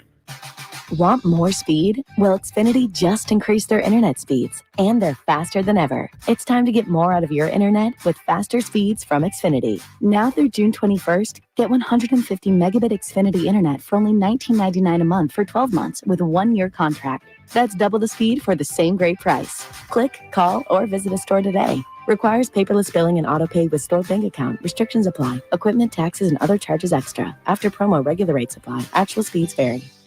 Welcome to the April Adventure Sales Event at Kia Vacaville. Are you ready for an extraordinary experience? We're excited to introduce you to the pinnacle of automotive excellence, the Kia Telluride. During April Adventure, come and explore the remarkable features of the Kia Telluride. It's not just a vehicle, it's a lifestyle with a seamless blend of sophistication and practicality. The Telluride is ready to elevate your driving experience to new heights. Whether you're embarking on a family road trip or navigating the urban jungle, the Kia Telluride offers unparalleled comfort and innovation. Plus, with Kia's commitment to safety and reliability, you can drive with confidence wherever the road takes you. Don't miss this opportunity to experience the extraordinary Kia Telluride for yourself. Visit Kia of Vacaville today and take advantage of exclusive offers during the April Adventure Sales Event. Your adventure begins here. Kia of Vacaville, where innovation meets excellence. Model availability, lease options, and features may vary. Please visit Kia of Vacaville for more details. This segment is brought to you by Aztec Solar. Skip the sales pitch. Calculate your solar savings at yourpowersavings.com.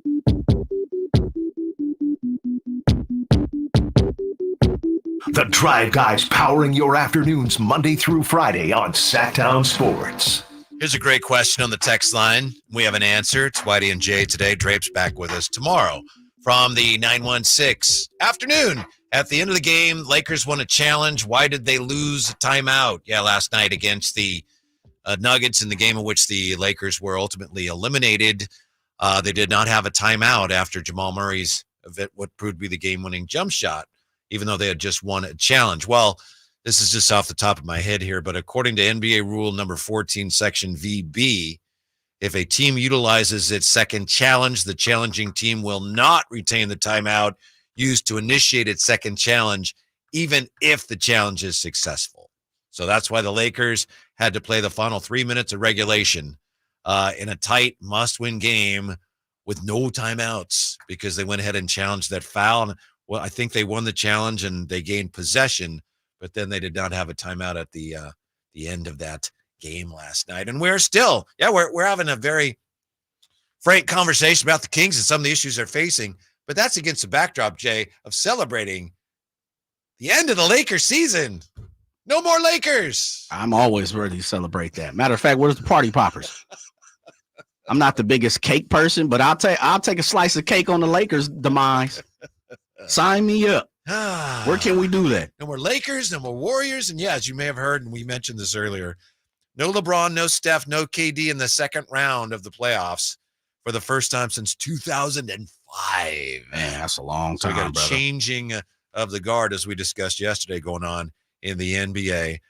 Here are a couple of off-the-radar trade targets for the Kings. This is from Sports Illustrated. Who's the writer? I would have to double-check that. All right. Yeah. Nothing too earth-shattering. We got Jonathan Isaac from Orlando. We got Vince Williams Jr. from Memphis. And we got Drew Eubanks from the Suns. So we don't need to spend a lot of time on this. I think the bottom line is, as far as Jay is concerned, and I think Jay speaks for many, he's like, that ain't going to do it. Yeah.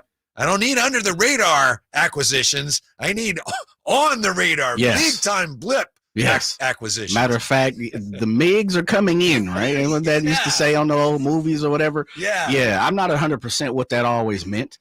So I'm not going to ask what that meant, but the MiGs are, that's like the Soviet or the Russian planes. Something right? like that. Yeah. Here they come. So on the radar, boop, boop, boop. Yes. Here come the MiGs. Right. And so I don't know if that's a derogatory term or was that something that was like military use? Yeah. I think. Yeah. It's tough. Now you got me scared. I didn't think it was anything derogatory. I don't think so. But I always kind of was like, that type of situation. But I need something that's a little more on the radar. Mm-hmm. Give me something. And I know a lot of people would argue Jonathan Isaac. Yeah, okay. Yeah, I mean, he's not starting. Jonathan Isaac doesn't start for you, right? Does he start for you? He could eventually. I mean, he might. He's had so many injury problems. He didn't play a full season this year. I could see him maybe taking over as my 4 ahead of, HB, maybe. But he's not like a definitely instant boom impact player necessarily. Good player. tremendous upside. Still not sure whether he can find it. So that's a no. It's at very least a maybe. Yeah. Okay, I'm saying this year, would you like to see Jonathan Isaac start for the Sacramento Kings at the 4 position if you could? Yes, it would be it would be an upgrade from where they are right now, in my opinion. But I don't know that that's going to be enough, because again, you'd have to trade for him. So then you got to give something up to get him. Some people are wondering who the people are that you're talking about, or I'll just say 916 Jay, who talking about? Jay, who talking about? You talk about people you'd want to get rid of, and I don't even know if you want to mention that or if we're just talking in theory. Yeah, well, it's not it's when I say you have to have subtractions from this team, is we know right now this team last year was the number 3 spot, 3rd seed. We know this team right now is on the borderline number 9, and could have played itself out if maybe Memphis was, healthy or whatever. And with that being said, if they won, even 3, 4, 5 of the games that we all thought, the Pistons game, even stealing one from the Pelicans, and here I go say you have to steal a victory from the Pelicans. That sounds bad. Mm-hmm. Or one of the Houston games, losing to Charlotte. Was that Charlotte that came in here and beat? Yes, sir. Beat the Kings here with missing just about everybody but the popcorn vendor. I just think there's some people on this team that you will never be able to accomplish winning a championship because they don't have the championship. You have to add what they don't have. Mm-hmm. And so with that being said, like HB, perfectly fine. I understand he does everything that you need a professional to do. For me, you got to take the next step now. Kevin Huerter, for me, is not a starting 2 guard. I don't like Kevin Huerter being my starting 2 guard. Now, coming off the bench as my 6 or 7, a sharpshooter, we're looking for shooting. Absolutely. Wholeheartedly. I've been in the camp Malik Monk should be your starting 2. I think he's more dynamic. He creates way better. He's more of a ball handler. He's in your face. I think he sets the tone. He sets the pace. He's aggressive. Like, these are a lot of things I don't see Kevin Huerter having, and that's okay. But I don't think you can approach, just as Ken, our caller, is saying, when you're approaching OKC, when you're approaching the Ant-Man, when you're approaching, Ja Morant and Marcus Smart, when you're approaching KCP, Aaron Gordon, Michael Porter Jr., and Jokic, like, I don't think you're going to be able to approach that with guys like that in your starting position. And so it's not a personal thing. You need to upgrade. You just got to upgrade the talent. Yeah. I think the back half of the bench isn't where we need to be. Like, I like Trey Lyles where he's at and for what he is. I still been kind of waiting for Davion, the other shoe, to kind of drop. If you bring in enough talent, you move guys who've been starting.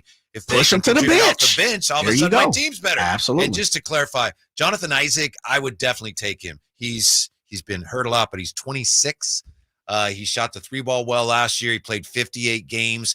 Most he's played since. Oh, you coming around on Jonathan Isaac? Yeah, he definitely would be. Again, you'd have to trade for him. I don't know how much. Sure. You have to, but the other 2 guys, like, nice players. I don't know that they help me. Jonathan Isaac could help. You're taking him. Power forward. I think he would help in the front court. And then, to your point, that is an area where I think it's clear anybody can look at the Kings objectively and go, wow, they could stand to be better there. Yeah, the other thing I think we haven't talked about, and I haven't heard that many people talk about it throughout the season because there's more glaring issues and needs.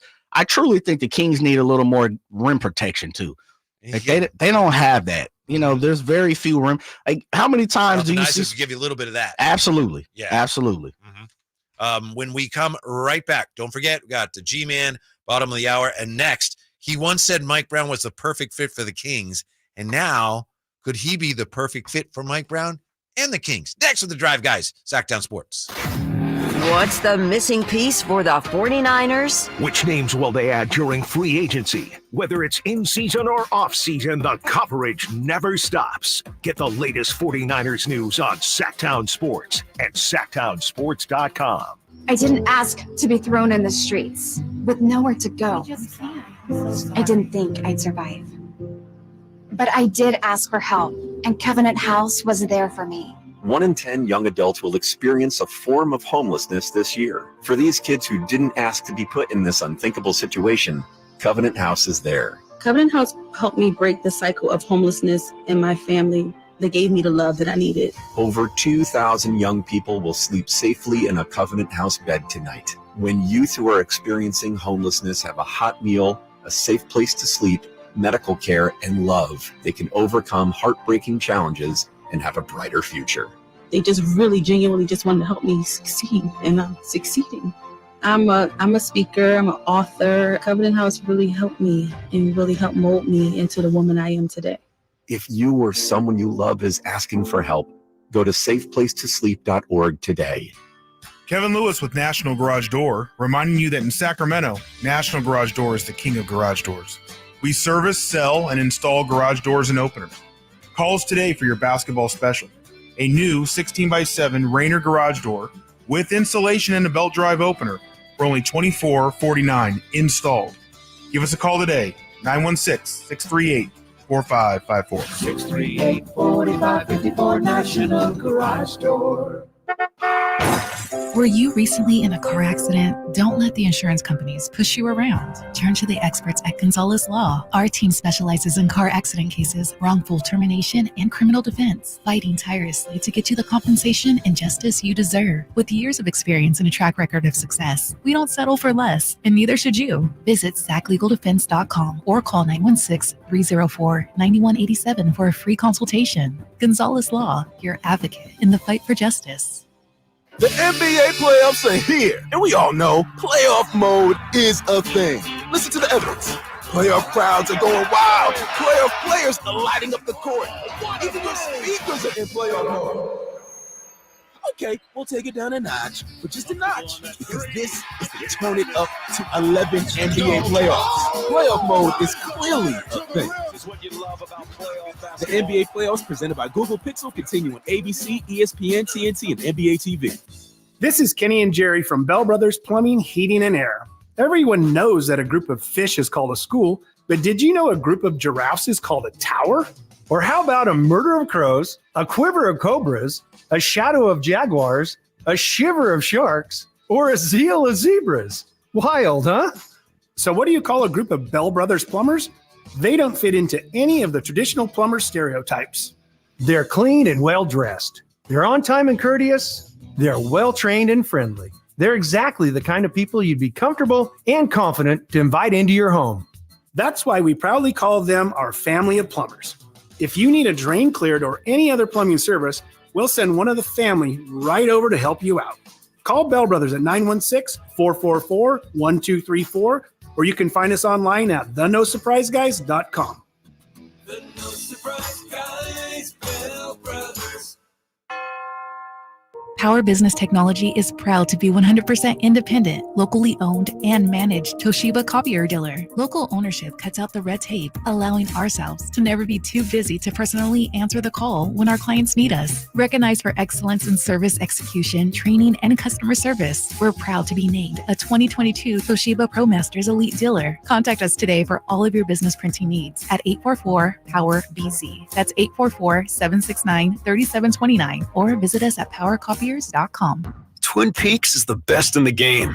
Here, your favorite drafts are poured at a frosty 29 degrees. It's bigger game days and bolder fight nights. I mean, where else can you find a scratch kitchen that always comes in clutch? Every day, from lunch to late night. Only at Twin Peaks, the #1 sports bar. Cool moms love the lounge. Show your appreciation this Mother's Day by treating your mom to specials on some of our favorites all day long. Golf to Go is brought to you by the Hagen Oaks Golf Super Shop. Here's Frank LaRosa. I'm surprised at how many players wait too long to have their golf clubs regripped. I'll pick up my playing partner's clubs when they're left near the green, and that's when I notice that some of the problems in their games could be attributed to worn golf grips. If yours are shiny or worn when you play, you're probably gripping the club too strongly for fear of losing it during a swing. The golf grip is your connection to the club, and fresh grips let you hold the club lightly, promoting proper swing mechanics and swing action. Many of us simply replace the grips with the same product that was on the club, but with so many different types of materials, colors, tackiness, softness, and more, you'll find plenty of sizes and colors to fit your game and your personality. Your local pro shop or club fitter can re-grip your clubs, or you can purchase a kit and do it yourself. Either way, re-gripping once a year is an inexpensive and fast way to bring a noticeable change to your game and to give your clubs that new club feel. That's your Golf to Go. I'm Frank LaRosa. KHTKAM Sacramento, KYMX HD2 Sacramento. From the Power Business Technology Toshiba Studios, your flagship station for the Beam team. Should we light the beam? Light the beam, baby.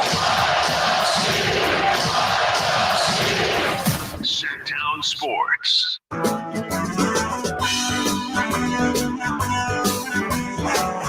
The only station in Sacramento giving you local sports coverage from 6 a.m. to 6 p.m. Monday through Friday. Sactown Sports. Hey, don't get me wrong. Frank LaRosa is a local treasure, but can you imagine anything more annoying than, you're playing golf with Frank LaRosa, and he's already, it's probably annoying because every time you're like, oh, I got a birdie. Hey, did you know that the first birdie was old Tom Morris in 1840? He called it a birdie. Okay, great. And then you leave your clubs by the green, and then he picks them up and says, hey, I noticed you need new grips. Like, just leave my clubs alone, Frank. Right? It's professional, right? Annoying, right? I can't afford to get new grips like you, Moneybags, with all your endorsements. Okay, just leave me alone. I don't know. I just think sometimes I might be a little overbearing. Well, this conversation isn't for me. As you know, I'm not a golfer. I'm not it's a hobby. Yeah. And so, if you ever want to golf, Frank is the guy. All kidding aside, he'll set you up. And I would imagine if you want to so. learn the game, he's the guy.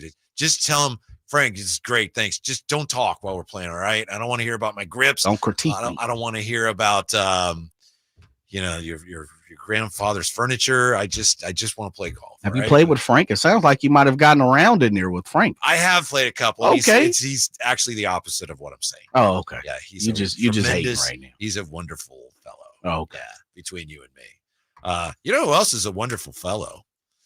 Although he's had his moments, but there's a guy that perhaps will be on the Kings' radar. Speaking of the radar, this guy once said a couple years ago when the Kings hired Mike Brown, this guy said, Mike Brown is a perfect fit for the Kings. And now some people are wondering, I'm wondering if this guy could be a perfect fit for Mike Brown and the Kings. Kevin Durant. Kevin Durant has a history with Mike Brown. Mike Brown, of course, was with the Warriors as an assistant when KD was there, winning championships. As I just mentioned, when Coach got the job here, Kevin Durant was effusive in his praise. And now the Phoenix Suns are over a barrel financially. They have an option here of extending Kevin Durant. Kevin Durant, this is one that's not far-fetched. Kevin Durant could potentially become available this offseason. Would he be the perfect fit for the Kings, Jay? I don't know if he's going to be a perfect fit, but I'm sure willing to put him in the piece to try. He's a shooter. Like I've said, the Kings need shooting. We were just talking about, they could use an upgrade in the front court. Yeah. How about every team in the NBA should want Kevin Durant? Still? Who should not want him? How about that? Who should be like, you know what? I'm okay. I don't want Kevin Durant. Well, it's funny you asked that. Someone yesterday was on the text line was saying, what about OKC if he went back there? And at first I was skeptical, but I'm coming around to your thinking. I mean, if you're a team that's tanking a young team, and I don't even know who that would be anymore, who's doing that, maybe not. But for the most part, yeah, KD's the guy that's going to help you. Yeah, but he's always year and a half in. There's the price. There's also a year and a half in. It's like, he's not happy here. I mean, that's why I'd say it depends on what the price is. Mm-hmm. I mean, besides the salary, which doesn't affect me at all. Right. It's not my money, not my pockets, not my business. But it does if it affects you, if you're a fan, if the Kings have to spend so much to get him that they're limited in as to what else. Kind of. I mean, that's kind of where the Suns are right now. Yeah, kind of. And I get that thinking of it and, taking the GM part out of it, which is hard to do because you have to play within a budget. That's understandable. But we've also seen that you don't. It's all about what you want to pay. Mm-hmm. You can pay $1 billion if you choose to do it and want to win a championship. A lot of people accuse Joe Lacob of the Warriors of being, buying championships. But hey, listen, it's his money. He wants to see the win, get the victory. He wants to put as much money of his own into the kitty bank. And so why not? And so listen, if you can afford Kevin Durant, and even if you can't, you should want Kevin Durant on your roster at this point in the NBA. It's not like, KD's kind of dragging. He's not really bringing the smoke like he used to. He had an all-league year. Absolutely. First team all-league. Absolutely. KD should, every other organization should look at it, assess the situation, and see what it costs. There's probably going to be other teams that would be interested in his services. Absolutely. If, in fact, the Suns say, you know what, we're going to have to do something. And it's just, what popped in my mind, and it was so ugly. The Lakers. Yes. Oh, I almost passed out. I can see it. I know. I can see like the thought bubble forming. My face snarled up. I felt like, I tasted KD something. and LeBron. The man is just ugly. That's ugly. But I could see something like that happening. Man, I can't stand the Lakers. Can't stand them. I know there's some people in the Bay Area have been talking about, because last year the Warriors were talking about maybe they asked, they inquired about the availability of LeBron. So now people in the Bay Area are thinking, oh, he's going to come. LeBron's going to come play with Steph. And some people are saying, oh, KD, maybe it's time for a KD reunion. Alan Stiles is even talking about all three of them together, which I don't think there's any way that could work. And even if there is, I don't even want to think about that. Yeah, I'm okay with that. That's a Bay Area cat talking like that. See, you got to watch him. You got to watch him. I know. Yeah, I know he's out here in the Kings area, but you got to watch him. But he denies it, and then he says things like that. I know, man. That's that espionage. Espionage. We're gonna have to check out what Allen is. But I would say this. I think a rekindling with the Warriors would look okay. I could see that happening. And you mean for KD? For KD and for the Warriors. I mean, I don't know if you have any idea what Andrew Wiggins is going to be going forward. I know he's had some family situations that outside of basketball that has really affected his family. Dude's not going to retire, I don't think. Now, if he ups and retires, then albeit more Godspeed with Andrew Wiggins. But could they really afford to double down as great as KD is on getting even older? Yeah, because I think the window for Steph Curry is the next 3 years. I think they know, and I'm pretty sure, and we saw it at the end of the season, that Steph allegedly told Draymond, and Draymond said this on his podcast, that Steph told Draymond, it's not over. This is not the end of us. And so Father Time is undefeated, man. If you know anybody that's beat Father Time, please let me know. Steph Curry's window is not 6 years.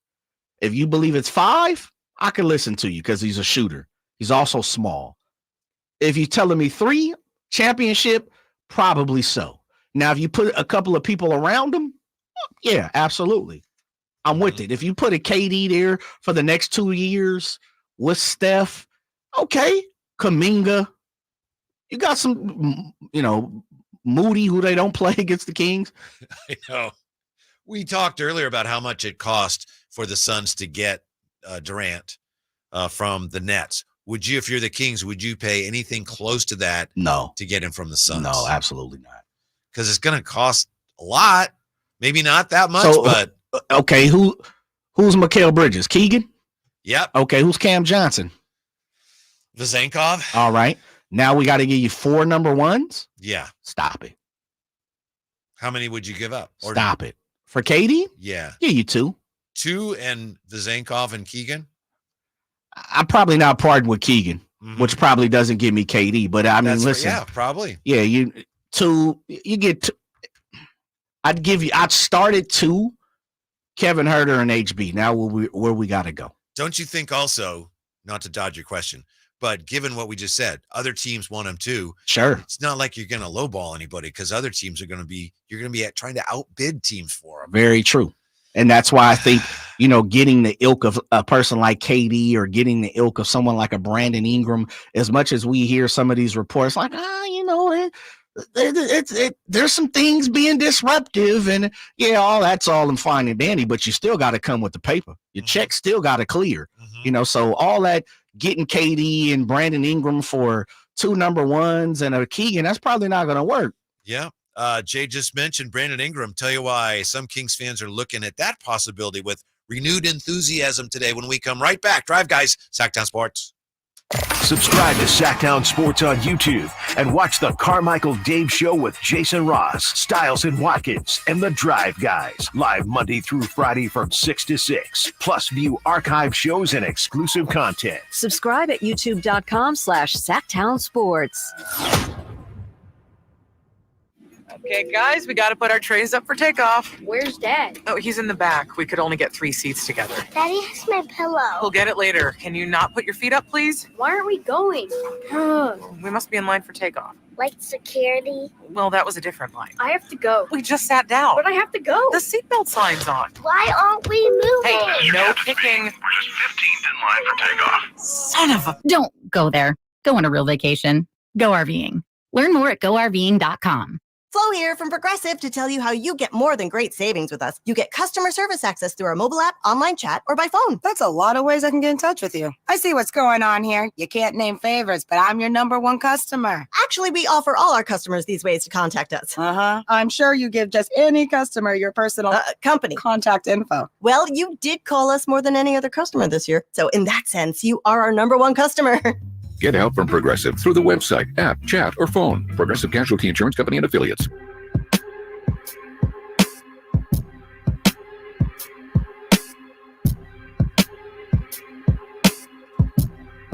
Your home for Kings basketball for over 25 seasons. Sactown Sports.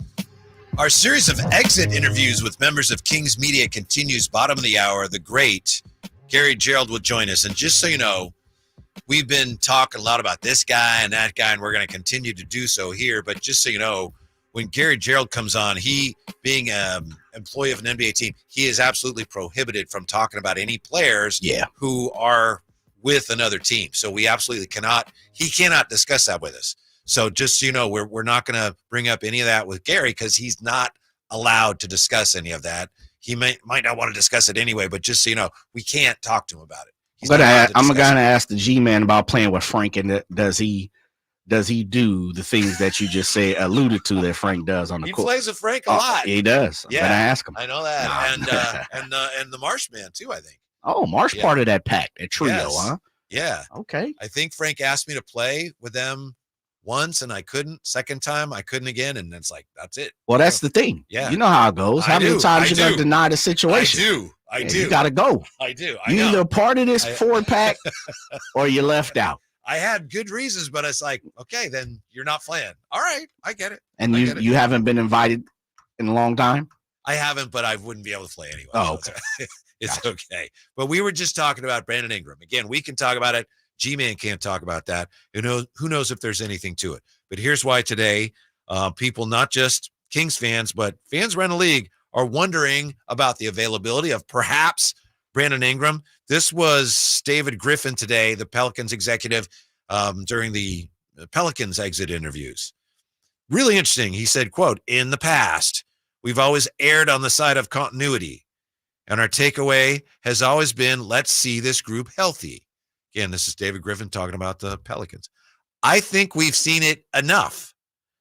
I think we had some really good opportunity to see Zion play a career high in games. I think we saw it for segments of time well enough to understand that we've got a lot of work to do because it's a historically good Western Conference. There are teams that didn't make the playoffs that are going to get radically better this offseason. We need to do the same. I think you'll see a real sense of urgency from all of us to do that, end quote. Now, that doesn't mean that he's saying we're going to break it up. He's saying we're trying to get better, but obviously there's a lot of tough questions they're going to have to ask there in New Orleans. And the most interesting part there is, well, we've been patient with this, but we've seen enough now. So a lot of people are wondering if maybe Brandon Ingram could become available. He's going to be expensive. I'm a firm believer, White, that everybody's available for the right price, right? Ted DiBiase for all the wrestling fans out there. Mm-hmm. Everybody's got a price. It's not a person that's off limits in the NBA. It's all about what you want to give a person. Right. I think Brandon Ingram is available. I don't think they're, at this point, they want to get rid of him. I would imagine who wants to get rid of something that brings quality to their squad, to their team? I would hope no one. Well, the thing is, pardon me, Jay, but no, please. He's a fine player. Yeah. We talked about this, added to the mystery of why the Kings couldn't beat them. Zion and CJ and Ingram together this year were not what you would think. And in some ways, they played better without the three of them on the floor at the same time, which is counterintuitive. But, as they're trying to figure out how do we get better, maybe they end up figuring, look, we love all these guys. We love this guy, but maybe we're better moving him for something else that helps us more. So it's possible they will decide their best course of action is to part company with one of those guys, even though they're all individually great talents. Very true. I just, for me, well, part of the Pelicans situation, they can't stay healthy. Yeah. So to see all three of those guys play at a certain time, I have to look up the numbers, but I'm pretty sure they don't have probably a season's worth of games played together at this point. They never play together for whatever reason. Right. And Zion played, 70 this year, which for him, it's a record. The most games ever played. Right. For him, for Zion. And so if Brandon Ingram is available, you definitely pick up your cell phone and you make a phone call. What's it going to take? If Kevin Durant is available and and it's kind of like what you said, as a GM, you got to be a little tricky, because if you pick up the phone, if I'm in Phoenix and I'm, who's that? Who's out there? Why can't I think of their general manager? Jones. Former player. I don't know why, but you pick up the phone and you make a phone call to Monty and say, hey, listen, KD's available. Well, just right then and there, the value is already dropped. You need Monty to pick up the phone. James Jones. There you go. I want to say Jermaine. James Jones. If Monty picks up the phone and calls and say, hey, listen, KD available, what's it going to take? James Jones should be looking around. Yeah. Pretty sure they have their pad, and pen listed of who they may be willing to part with. I would imagine New Orleans probably has, their druthers who they would lean into. I would imagine that's Zion. But I would also think, if Monty is picking up the phone to call the Pelicans for Brandon Ingram, and they say, listen, we need 3 number ones, I'm probably hanging up and say, okay, if it's going to take me 3 number ones, I'm going to pick up the phone and call somebody that I may truly like. Really? Yeah, why not? Well, here's the thing. And I'm not saying maybe Brandon Ingram is the person they truly like. I think he'd be perfect for where the Kings I do are. too. Of all the names we've talked about, I think he's the best fit, and I think he's a good fit. From NOLA.com. So is this the Times-Picayune? Whichever Times-Picayune. That's right. Brandon Ingram has 1 year remaining on his contract. ESPN reports he's eligible to sign a 4-year extension this summer worth $208 million. Bird's right. To avoid the risk of losing Ingram for nothing, the Pelicans have to decide to either give him a contract extension or trade him this summer. So again, this isn't just us going, gee, that guy's pretty good. Why don't the Kings get him? Mm-hmm. It's reasonable to think the Pelicans may be looking to trade him this summer. And if they are, this is the move, Jay. This is the one for the Kings. That's the 4 first-round draft picks and Keegan Murray. I thought you said 3 a minute ago. I thought you said no. And I could keep you just called me, Monty, and said you read in my local newspaper. I don't even know if I have 4. I mean, come on now. What we talking here, Monty? And I mean, that's the question in hand, right? Yeah. You read in the New Orleans Times-Picayune. Yeah. That we have to make a decision right now. That beat writer said we need to make a decision. Pelicans have to decide right now. Now, if they decide, you know what, we're extending him, then and you're the Kings, you're like, all right, can't do thanks.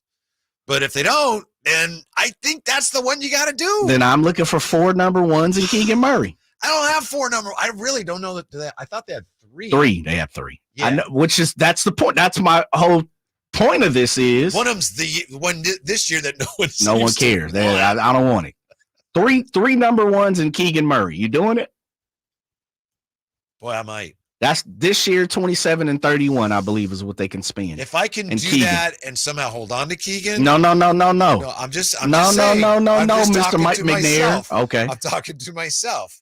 If I could do that and hang on to Keegan, I would do that in the blink of an eye. Okay, so what? If I have to do that, what'd you say? 3 number ones. 3 number ones and Keegan. I'm not certain, but I don't know that I'm going to have a player who's a better fit for me. So, because Bradley Beal. So who's so then That's my Zach question Levine. to you. No thanks. Who may be available? Who someone's beat writer wrote in the paper that this person may be available. KD, Gerald Borgale out there in Phoenix said KD may be available. Someone in Portland say Jeremy Grant may be available. I'm out on. But my question is, and this is the tough part from Monty, and that's why I say the next calendar year is going to tell me something. This offseason, the trade deadline, and next offseason, you have 3 opportunities for you to tell me someone equals 3 first-rounders and a Keegan Murray if Keegan doesn't take the necessary steps that the Kings believe they can be. And that's my question is, who's that person? Like, we know Anthony Edwards is that person. He's not available. Right. So who's that person you're willing to part with Keegan and 3 number ones if Brandon Ingram's not the guy? Man, I'm just looking at this games played. I got you now. See, I got you. You doing a Roger Rabbit. You backpedaling now. 79, 59, 52, 62, 61, 55, 45, 64. Oh, my goodness. I'm going to need 3 number ones and Keegan, sir. Nope, I couldn't do that. Don't think I could do that. Man. But see, then I'm going to have to go to my plan B. And you said already, that's not going to be good enough. And who's plan B? Plan B is Jonathan Isaac and Najee Marshall. McCain. Okay. Yeah. I don't know where Jonathan Isaac fits in there. Yeah, if he's part of my plan B might be the way to go. My goodness. If the last 3 years, 55, 45, and 64 games. They're banged up. That's why I said if you were the Pelicans, would you extend him for $208 million? Tough part is it's one of those you have to pay your star, if not lose them for nothing. Or trade them, right? Yeah. And trading them right now values probably 3 number ones. Or you got to decide, who am I hitching my wagon to? In the NBA, if it's Zion, it's like, Zion, what do you want us to do? Right? Yeah. Because if you're hitching your wagon to the guy, it's like, you got to make sure he's happy. It's like, Luka, what do you want us to do? Giannis, what do you want us to do?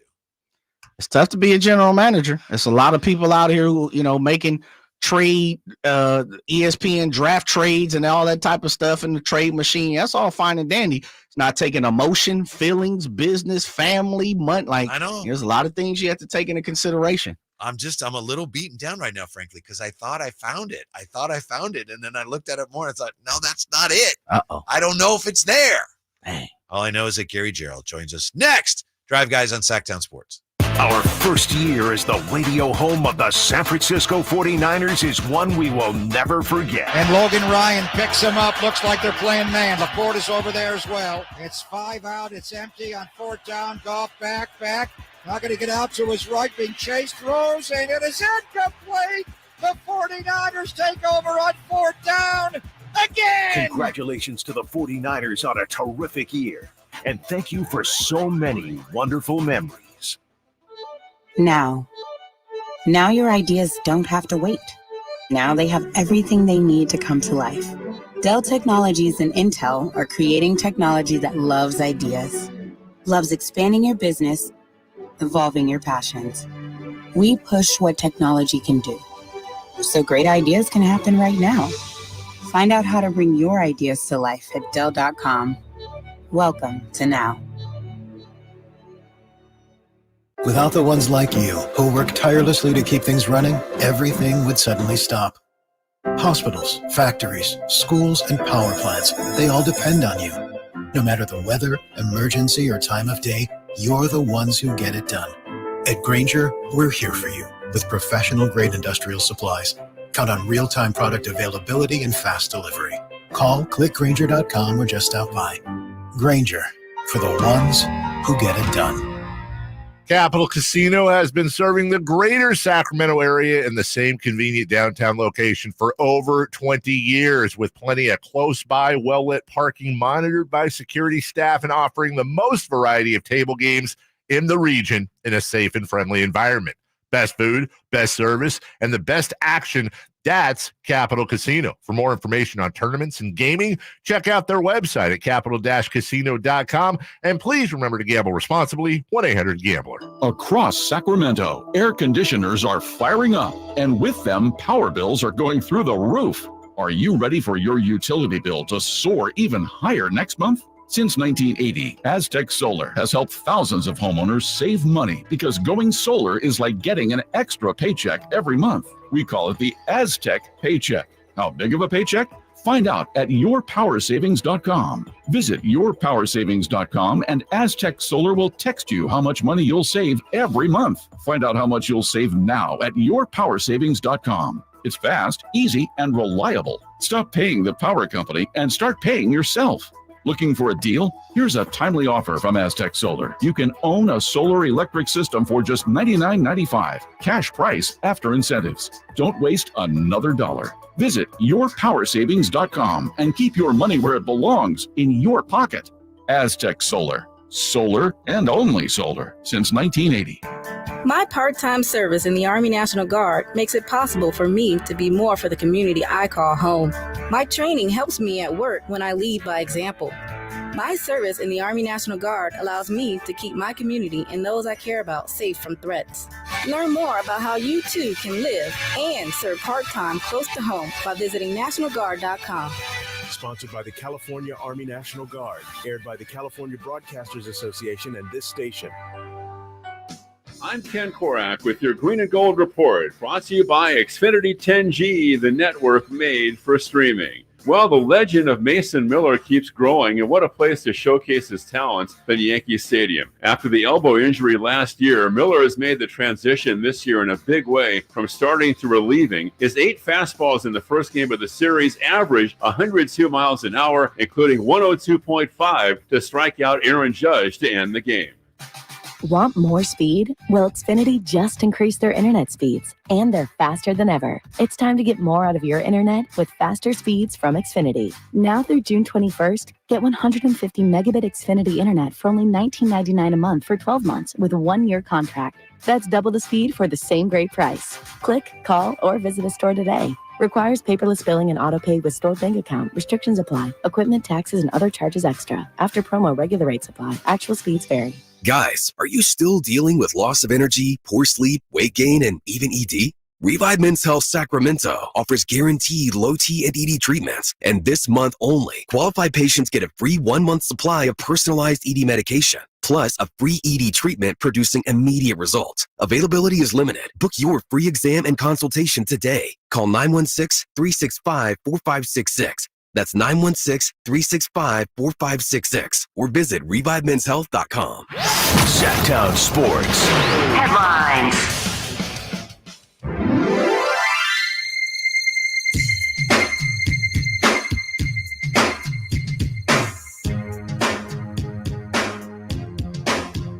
Your afternoon home for Kings talk and so much more. The Drive Guys on Sactown Sports. Very special guest coming up. You know, when NBA teams are done for the season, whenever that is, the players, coaches, they conduct their exit interviews. Players come in, they talk to the front office, then they typically meet with the media. And Jay thought it would be a great idea if we had, now that the Kings season is over, we had some members of the local media give their end-of-season exit interviews. And so nice enough to join us now. And this is one of the things that's sad about the end of the season. I don't get to see this gentleman now for a while. The one and only long-time legendary voice of the Kings, Gary Gerald, with us. How are you today, Gary? All good. Thanks, Whitey. What do you think you're going to remember the most about this just completed season? The fact that it was unlike probably any other season in the 39 years of the Kings in Sacramento. The fact that it was such a roller coaster ride. Mm-hmm. Now I got a frog here. Give me no a problem. second. Yeah, you got it. No worries. Certainly entitled. That's what happened when you put in 40 legendary years. Yes. Let me tell you something. It's going to happen. You got 40 legendary years in the books, man. Sometimes you got to readjust your pipes. No, it's the company you keep and the impact that the company has, and suddenly I can't perform. I'm just. But unlike any other season, huh? Yeah, I mean, I don't remember a season that was so full of one surprise after another, and the inconsistency of performance. And I think that's kind of the signature, the trademark that I'm left with in year 39 of the Kings in Sacramento. G-Man, something that I don't think I've ever asked, and I don't think I've heard this be asked to you, and I'm pretty sure you've gotten this and had thought about this. Man, what keeps you going? What keeps the G-Man continuing to be legendary and being the hero to people like myself here in Sacramento that have looked up to you for years, and you continuing to want to be a part of the NBA? Well, first, you're very, very kind in saying that, and I do appreciate that. I'm blessed to have the opportunity that I do. I love basketball. I love NBA basketball. I love, being a play-by-play broadcaster. It's something that I always wanted to do from as young an age as I could ever remember, which is pretty unusual. There are not a lot of folks in this world who get to do something that they wanted to do and dreamed of doing as a youngster. And at my age, to be able to still have that opportunity, I thoroughly enjoy it, and I look forward to it. And Whitey said, I miss you guys. It's crazy. I don't think any of us are ever quite ready for the abruptness with which a season ends, and it's just reality. And then you go through a couple of weeks where you try to start making the transition from, the day-to-day preparation and a game every other day, and just being around these people and being energized by what you see on the floor. And I'm not talking about just from a King standpoint. I'm talking about it from a professional athlete standpoint. We're so fortunate to be able to watch these games and almost, it doesn't happen every night, but sooner or later you see something that you've never seen before. And I love that aspect of this game and the uncertainty and the fact that one night you're down against the Lakers. I don't remember what it was, 20 something in the first quarter. And by halftime, you're up by 15 or something. It was like almost a 40-point swing. Those things just don't happen. But when they do, to be part of it is extraordinarily special. I missed my guess there, G-Man, when Jay asked what keeps you going. I would have guessed it was the pregame cookies, because we know how delicious they are. But I wanted to ask you about, once Malik was injured, what do you think, besides the scoring, obviously, what did the Kings miss the most once Malik went down with that injury? Well, you miss the infusion of energy and talent. There's no question. And it wasn't, I think we frequently look at, because of Malik's charisma and his personality and his dynamics on the floor, we overlook somewhat the loss of Kevin Huerter. And Kevin was the first to say that, he had a really disappointing year and he had his struggles. But when you take two key rotational players out of your top 6 or 7, it puts an awful lot of pressure, if you will. And I know everybody deals and defines pressure in different ways, but it puts a lot of pressure in my mind on young players who are asked to step up and to perform at a level that perhaps we haven't seen them. And I think, of course, of a Keon Ellis, and you think about a Trey Lyles, and you think about different folks who were afforded that opportunity. And coaches always talk about the next man up mentality. It's one of the great cliches of professional sports, but it's very true.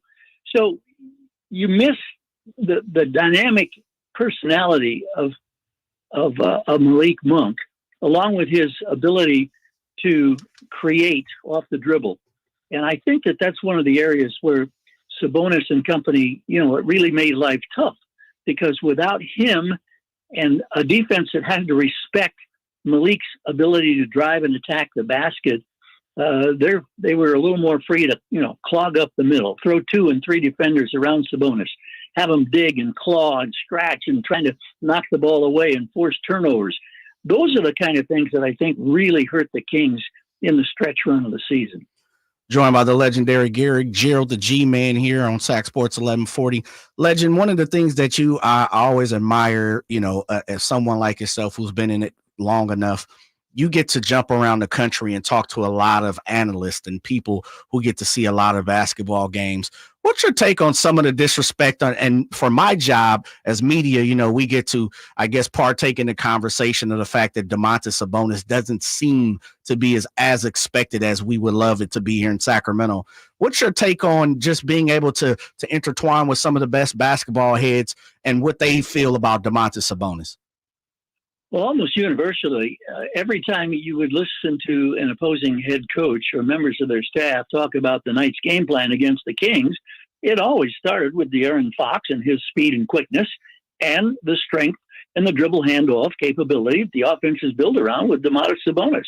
I mean, that was just inevitable. It happened every night, every time you go into a news conference with the coach or members of the coaching staff, that's what you would hear. So I think there's respect there. But that being said, it still doesn't explain to me why Sabonis wasn't an all-star this year. And I just don't understand that at all.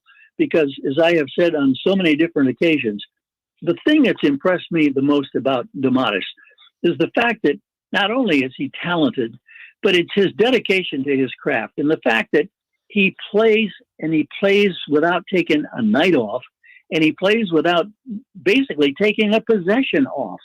And I don't know that I can remember a player that I could say that about in the 39 previous years of the Kings in Sacramento.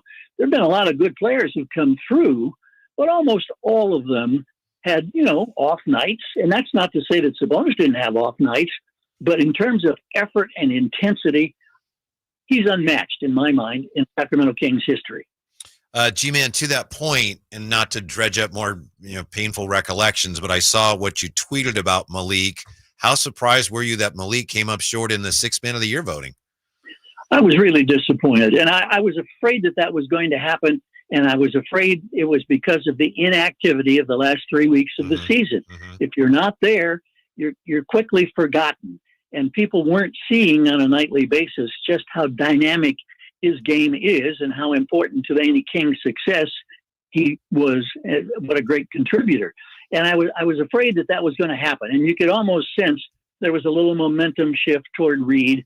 And I thought, he had a terrific year and he was on top.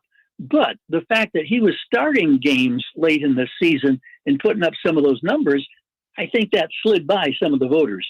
And I was disappointed. And I thought that Malik was certainly deserving. And in my mind, he's the Sixth Man of the Year. Yeah, I'm with you, G-Man. I've said it numerous times. I understand what you're saying, out of sight, out of mind. Sometimes, people move on, and Naz Reid battling with Minnesota. But G-Man, kind of piggybacking on something like that, but moving forward as far as Keegan Murray, I think we all see Keegan has the opportunity to be special, but you've had the opportunity to be with him the last couple of years and see him grow and mature as a young man. Is he on the right path in your mind to becoming the next, big piece here in Sacramento? Without question. In my mind, he certainly is. And I love the fact that, and I said it back when we went to training camp, when we were learning about how every day was spent in the summer working with De'Aaron Fox and trying to, ingrain into Keegan as a young NBA player the need to be more than a spot-up perimeter shooter, of which he excelled as a rookie.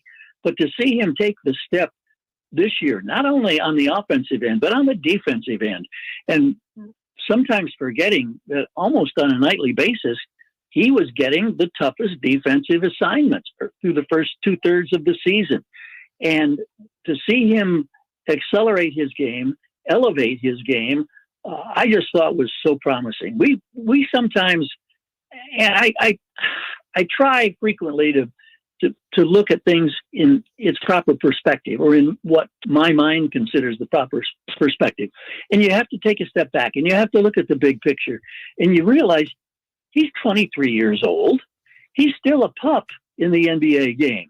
And he was able to do some stuff that shows it. I mean, just how tantalizing to see him attacking the basket off the dribble, gaining confidence and trying to create on the offensive end in different ways.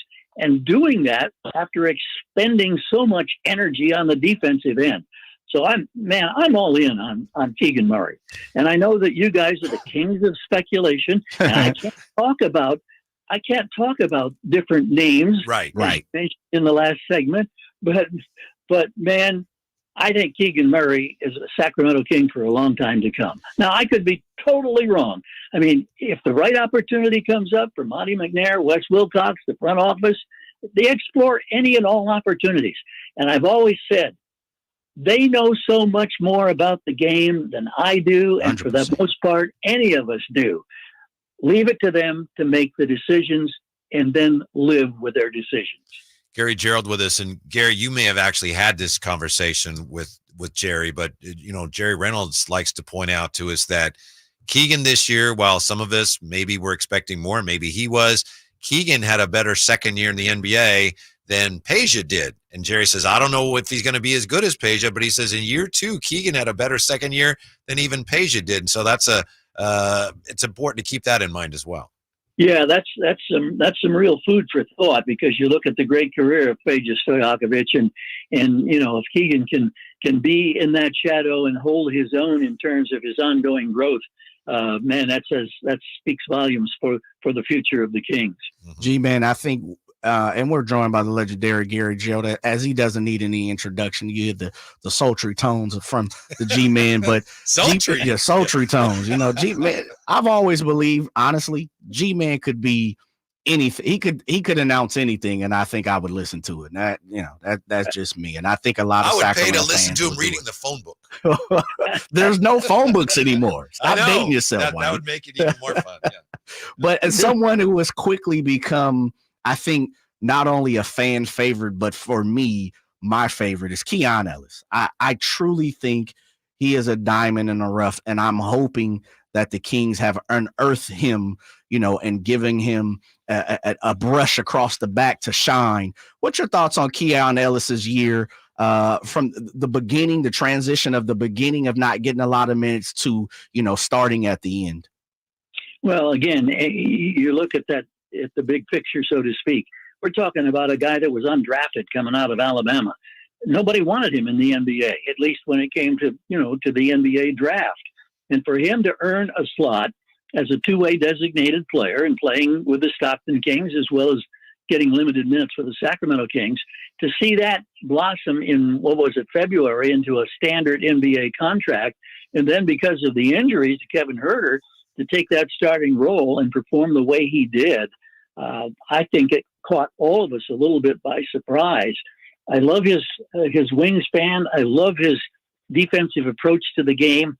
And we used to joke with him in training camp about, I called him the disruptor, because that's what he just seemed to relish, that being a disruptive force, getting his hands on balls, deflections, steals, whatever. And to see him down the stretch have games where he'd have multiple steals, multiple block shots, and on occasion get on a hot stretch there and knock down multiple three-pointers. Mm-hmm. Man, what's not to like? I mean, I'm a big fan too of Keon Ellis. G-Man, to follow that, and I think I know what you're going to say, but I just want to ask you, is in your mind, is Keon a starter? Could he be a starter in the league? I think so. I think it takes a period of time, and there's certainly a lot of room for growth, and he'll be the first to admit that. But the fact is, I think that the coaches look at him as someone who is like a sponge and who soaks up knowledge, and who wants to be, who's striving to be, the best player he can be at both ends of the floor. And so, depending on the situation, depending on what team, when you talk about a starting role, it might be a little early for that. I don't know, but I'm along for the ride. I want to see how this plays out for this young man, because he has really intrigued me. I mean, I'm just looking at a couple of notes that I had here from my spotting board from the end of the season. He had 3 or more steals 7 times. Wow. This is a guy that didn't, really get extended minutes until the final month of the season. So I'm intrigued with Keon Ellis, and I think we all are, in a sense. And, none of us know what the roster is going to look like going into training camp. And could he be an expendable piece? Who knows? I don't know that even, Monty McNair and Wes Wilcox would know if you said right now, because everything is predicated on what's offered, what's available, et cetera, et cetera. So a lot of speculation and a lot of research is going to be done over the coming weeks. And I'm already anxious. Yeah. We get to the end of September to go into training camp and say, okay, who's on this roster? Mm-hmm. And I think that, in my mind, and again, this is just me talking, I think that based on the fact that the Kings wanted the stability and they didn't make significant roster changes last season, they wanted to see what that core group could do. Well, they didn't have, the good luck with injuries that teams seldom have. And the fact that they weren't catching anybody by surprise, they had a target on their back. The fact that, the Western Conference was as tough as it's been in the last couple of decades, and it doesn't look like it's going to get any easier anytime soon. All of those things influence the fact that it looks like it's time now for the Kings to really get serious about exploring what could be a significant roster, I don't want to say upheaval, but change. Mm-hmm. And I'm just, I'm intrigued by it. I think we all are fascinated by it. But again, I'm one who just says, okay, surprise me. Let's see how it plays out. And then let's go forward from whatever we have to work with. I'm a big believer in Mike Brown and his staff. I think they've done wonders. They're going to miss Jordy Fernandez immensely, but these are quality people in this organization who genuinely like each other, and they like and foster the family experience. And it's revitalized me as a broadcaster over the last couple of years, not only with, more wins and a more competitive nature. That always helps. But it's fun to be a Sacramento Kings fan. Yes, it's frustrating as all get out at different times, but it's still fun. And I was thinking yesterday, it was 11 years ago yesterday that the relocation committee had that 7-0 vote that said, we are not recommending that the Kings go anywhere, but they stay in Sacramento. And it was just a matter of a couple of weeks later that became reality. And I am so thankful that was the case. Absolutely. By the way, speaking of Keon, it's funny, G-Man, of course, we're talking with Gary Gerald. During the season, around the trade deadline, a lot of us, we were talking about, boy, the Kings could use a 3-and-D guy. They could use a 3-and-D guy. They didn't make a trade, but Keon Ellis ended up being a really solid 3-and-D guy. It was kind of funny. I wanted to ask you, G-Man, before we let you go, De'Aaron Fox talked about how this was a disappointing year in a lot of ways, but he said, there's things we can build on. What did you see that the Kings established individually, perhaps as a team, scheme-wise? What did they establish this year that, in your mind, is something that they could build on into next season?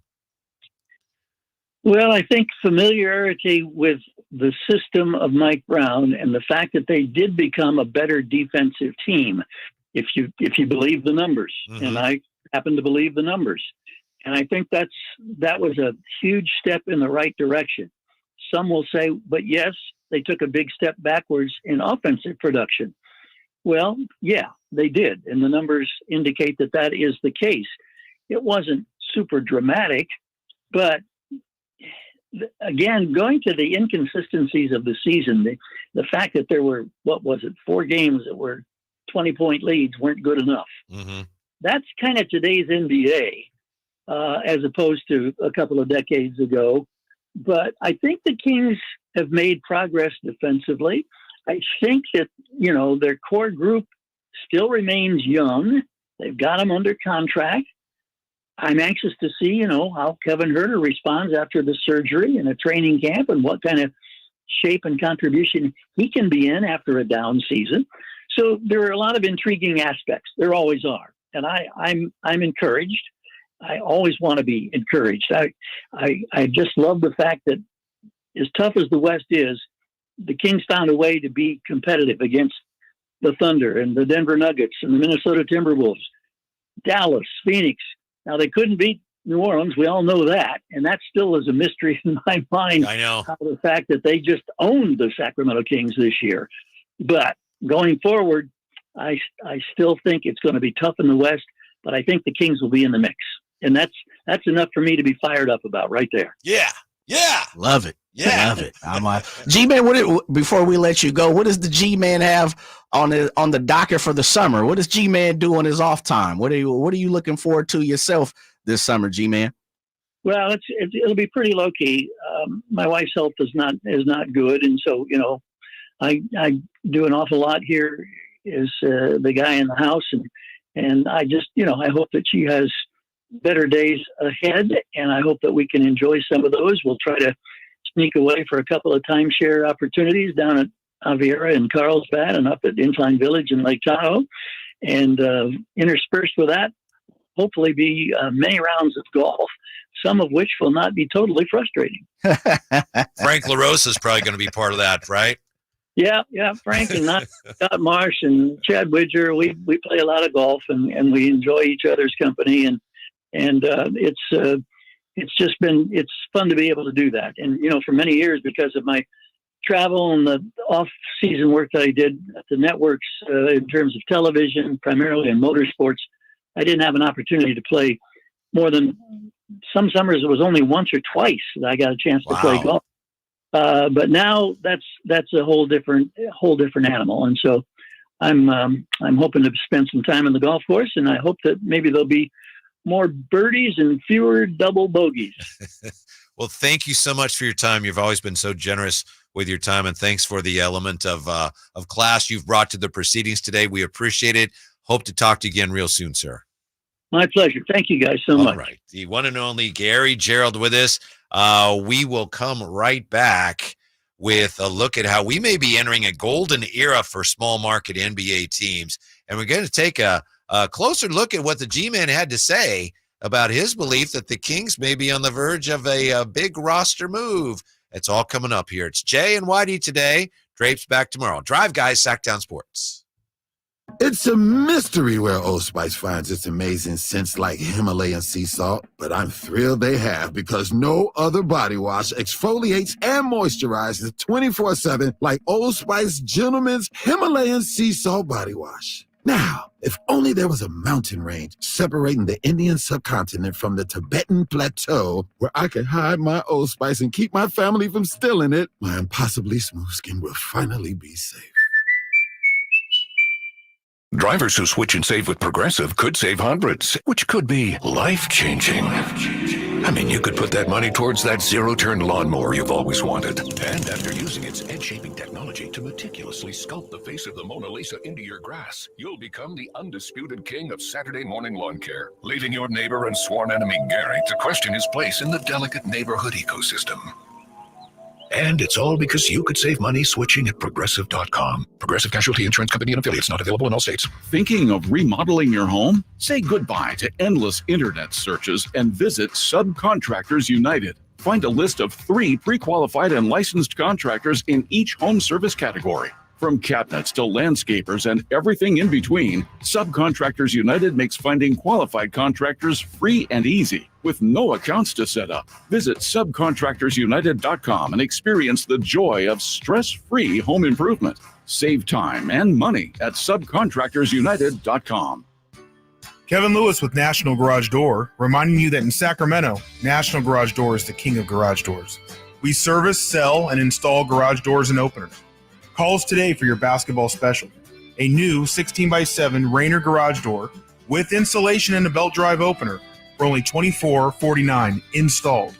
Give us a call today, 916-638-4554. 638-4554 National Garage Door. Whitey here, reminding you that not all gas grills are created equal. Bring out all the delicious flavors in your grilled meats with the amazing Napoleon Prestige and Prestige Pro line of outdoor cookers. My Napoleon Stainless Steel Pro Series gas grill has turned me into a grilling pro with features other grills cannot match. They're built different, built better, built to last. Made with premium stainless steel that boasts quality and a lifetime warranty. I may never want to cook indoors again. Napoleon grills and accessories are now available at your nearby Amy's, Ace Hardware in Sacramento, and now El Dorado. Power Business Technology is proud to be 100% independent, locally owned, and managed Toshiba copier dealer. Local ownership cuts out the red tape, allowing ourselves to never be too busy to personally answer the call when our clients need us. Recognized for excellence in service execution, training, and customer service, we're proud to be named a 2022 Toshiba ProMasters Elite Dealer. Contact us today for all of your business printing needs at 844-POWER-BZ. That's 844-769-3729, or visit us at powercopiers.com.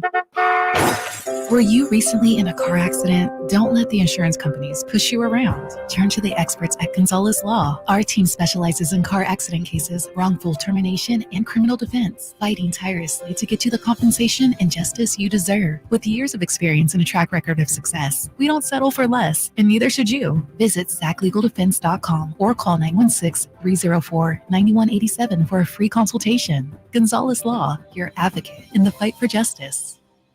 Hey, movie fans, the Esquire IMAX Theater in downtown Sacramento is now serving adult beverages. Playing this week, The Fall Guy, the IMAX experience. Tom Ryder, the biggest action star on the planet, is missing.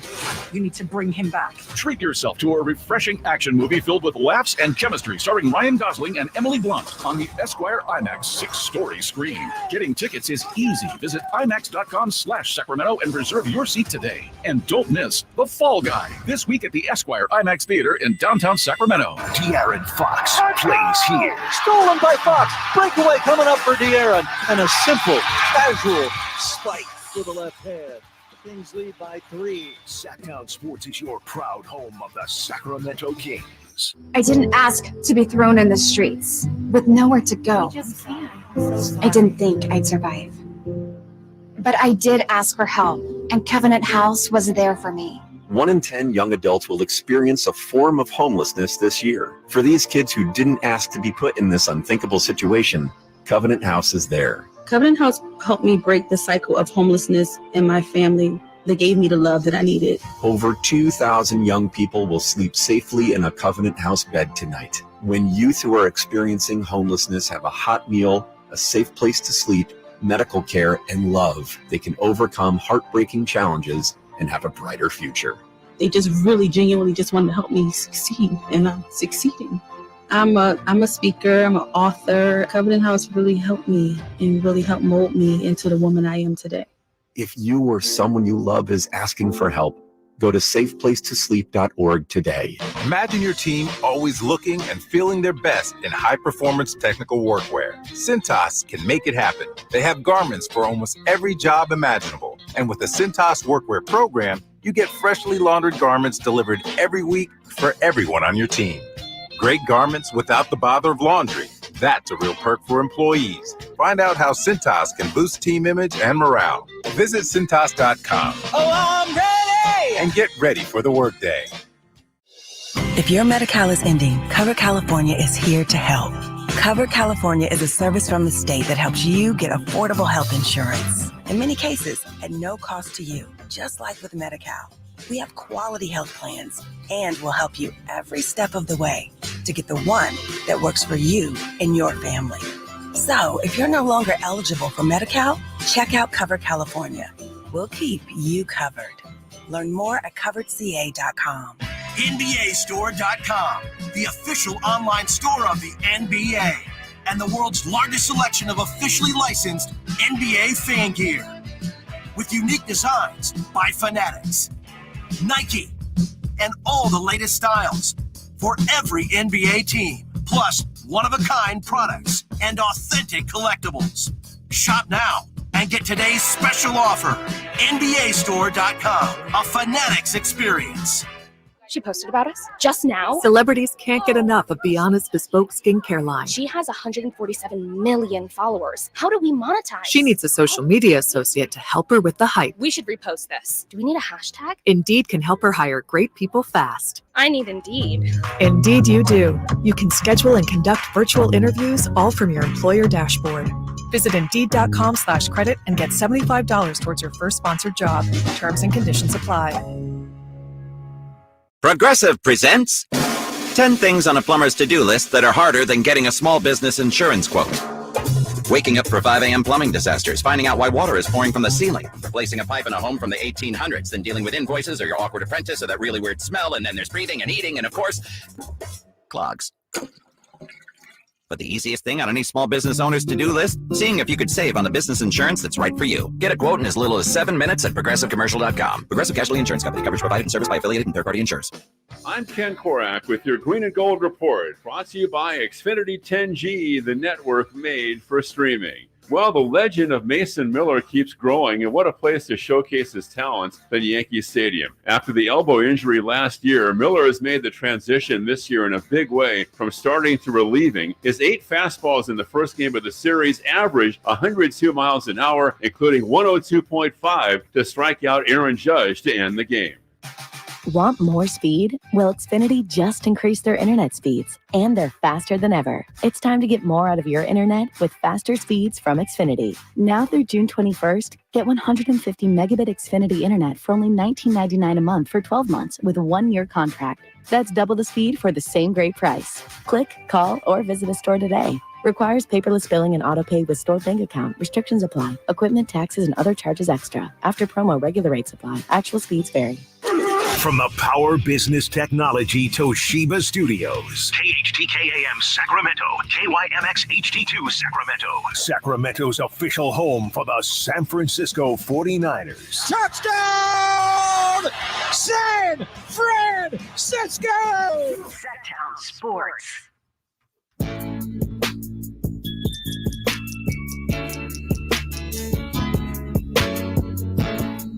The only station in Sacramento giving you local sports coverage from 6 a.m. to 6 p.m. Monday through Friday. Sactown Sports. Thanks to Gary Gerald for joining us. If you missed Gary Gerald, I think you really have only yourself to blame. I mean, we gave you a heads up. However, I know Emil just said he was going to be posting that, so if it's not there yet, our interview, our chat with the great Gary Gerald will be at SactownSports.com before you know it. Kyle Draper has a day off, should be back with us tomorrow. Whitey and Jay, what did you make of the G-Man's talk with us, Jay, especially as it related to what the Kings may or may not do this offseason?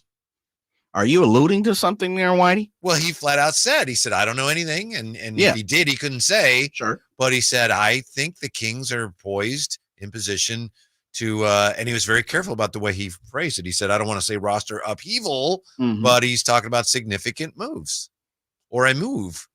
Yeah. I mean, listen, I think the G-Man, and he said he doesn't know anything, but I think the G-Man, just like us, is a fan in certain ways. And he alluded to that a couple times, He also says he thinks Keegan's going to be here for a long time. Yes, he does. He's like a long, long time. I like that. Which lets me know, and the great part about having even Kyle Draper, when we have Drapes a part of this show, right? Oh, that's right, yeah. The great part of having Drapes is he gets to travel with the team. He gets some of the insights. He gets to be around these players and coaches and front office people, and so he gets to intertwine with them and not only see it as a fan, not only see it as a job, but also get to be personal on a personal level with them. And so does the G-Man. And so when you have him say, thinks Keegan is going to take the next step, loves Keon as a person and what he may be able to do in the future. And as you say, he hopes, and I'll use that word, he hopes some big things are on the horizon for this roster to take the next step. And I just think that's a lot of what, and I don't want to speak for G-Man. I don't want to put words in his mouth, but my thought from that is, as a fan, he's looking forward to what this roster can be with big moves. Mm-hmm. If you look at it this way, that the Kings want to be competitive and continue to be competitive in the West, and they recognize the way things went this year, then they have to do something. Unless they're going to decide, you know what, we're good. We'll just let everybody pass us up. And there's no look. We've all rooted for teams in various sports who've been that way. This Kings organization right now is not one of those teams. They're not willing to just sit back and go, I hope not. I think we know that. I hope not. I think we know that. So. Yeah, but I think that's part of it. And I don't want to spend, when you have greatness like the G-Man on, you don't want to jump to negativity right after. You want to kumbaya. We want to have the positivity. I'm not trying to be negative. No. What I'm saying myself. You hope those things are going to happen. And I think that's part of what some of the Kings fans, as I'll call them, the Kings Kingdom around here, they're a little skeptical. Because some things haven't happened as quick as they would like it. Yeah. But I think this offseason, plays a part in how fans are gonna, react come opening roster training camp. See if this is anything for you from clutchpoints.com. This is best NBA trade targets in the 2024 offseason by Bailey Bassett. Bailey, I think we talked about this already, didn't we? And this is, again, just somebody who's looking at this saying, these are 5 players that could be available. He's got Jakob Poeltl on here, Toronto Raptors. He's got Jeremy Grant. And, I've been like, I want to. You're like a cat on the fence right now. I want to, but I can't. I just ultimately I can't. DeJounte Murray. All in. Really? I don't think he fits with De'Aaron. Although I love him. I love De'Aaron. Zach LaVine. I'm out on Zach LaVine. How about you? I wish him the best. Yeah, I'm in. You are? Yeah, I'm in. And then he also has number 1 Donovan Mitchell. I'm all in. Donovan Mitchell is under contract for this coming year, but then he has an option for the following year. So for me, that's too risky. Unless he goes, I love you guys, and let's sign a multi-year now. I don't want to get mixed up with somebody who I got to give up a lot of assets for and who may only be here for 1 year. I don't think that happens. I don't think that happens. I think you go Pascal Siakam style. I think you have to know, like, yes, I'm going to sign here. Yeah. Would you, if you knew he would sign here, White, would you be all in on it? Or would you even, consider it for sure, but he definitely are you in or not? The only reason I say probably and not yes is because I'm looking more front court help. Okay. Front court and shooting, but obviously he can score. Sure. So just bringing in a scorer, maybe I'm looking at it wrong, but I don't think so. You have a certain kind of offense already. You just bring in somebody who's going to, like Kuzma, for example, somebody who needs the ball a lot. That doesn't mean that you could just, that guy averages 22 points a game. So add 22 points a game to what you're already scoring and see that. It just isn't that simple. So some of these guys that are available are guys that maybe they haven't fit in or they haven't won. That's why they're available too. That's what you got to keep in mind. If guys are available, there's a reason for that. So that's part of the trick of it all. Yeah, there's no perfect player. Excuse me, let me correct that. There's no perfect player that's going to be on the market that's going to help the Kings. And I truly believe what you guys have had conversations over the last week and a half. The player that fits with the Kings is going to have something that we're all going to question. We're all going to dislike that attribute of that player, no matter if it's the injury past, no matter if it's, they don't play defense, but they, Kyle Kuzma. Past their prime. They're past their prime. There's going to be something that's going to be, when you tally it up, you just want more positives than negatives. But you can believe in that negative, that negative column, there's going to be some tallies. It just happens. Again, the perfect player is not available. Anthony Edwards is not available. Somebody here on the text line has a good point. I don't think Jonathan Isaac will leave Florida because all his heroes live there. Yeah, and he went to school there or he's from there. So yeah. Yeah, he went to Florida State. Yeah. Well, 3 number 1s and then also roster spots and salaries that I'd have to use to match for Kevin Durant. Would you do that? Oh, the tough part is I think I would do that. I probably, but guess what? That lets me know we're all in for the next 2 years, 3 years. Yeah, it's almost like you're saying, this is our ceiling. Sure. And we're committing to that. And sure. Yeah. And we have to get it done. Whatever we're going to do, we got to get it done. Like you say, next 2 years, we got to get it done. Right. And again, then there's going to be a bill that comes due. Absolutely. And I think that lets me know. And that's why I dive deep into this, Whitey.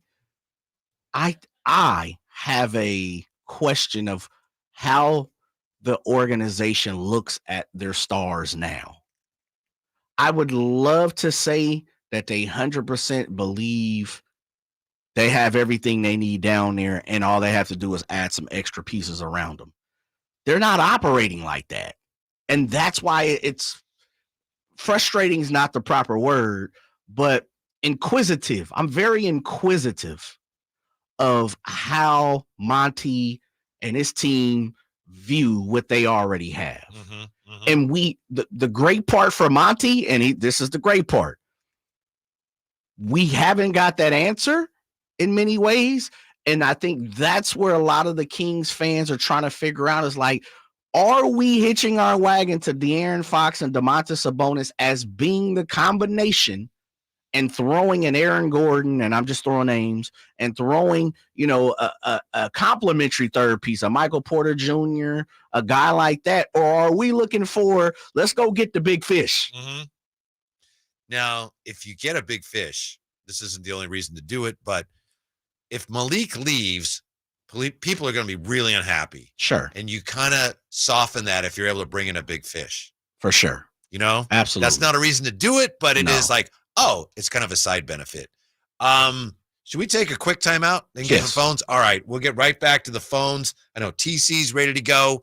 JR's ready to go. 339-1140, 1-800-920-1140. And we'll come back with a look at how this could be a golden era for small market teams coming up in the NBA when we come back. And we're coming right back. Drive Guys, Sactown Sports. Did you miss any part of our live local shows? Don't worry, you never have to miss them again. Check out SactownSports.com and search our podcast page and play our shows when you want. The Carmichael Dave Show with Jason Ross, Stiles and Watkins, and The Drive Guys. Plus, other podcasts like Return of the Empire, Return of the Roar, The Stingers Up podcast, and Golf to Go with Frank LaRosa. They're all available right now on SactownSports.com. My community means everything to me. That's why I joined the Army National Guard. I'm proud of where I'm from, and as a soldier, I get to give back to the people that help me succeed. The training and leadership skills I get from the Army National Guard help me every day when I teach young people and look out for my community. If you'd like to learn how you too can serve part-time in the community you love, visit nationalguard.com. Sponsored by the California Army National Guard, aired by the California Broadcasters Association and this station. Twin Peaks is the best in the game.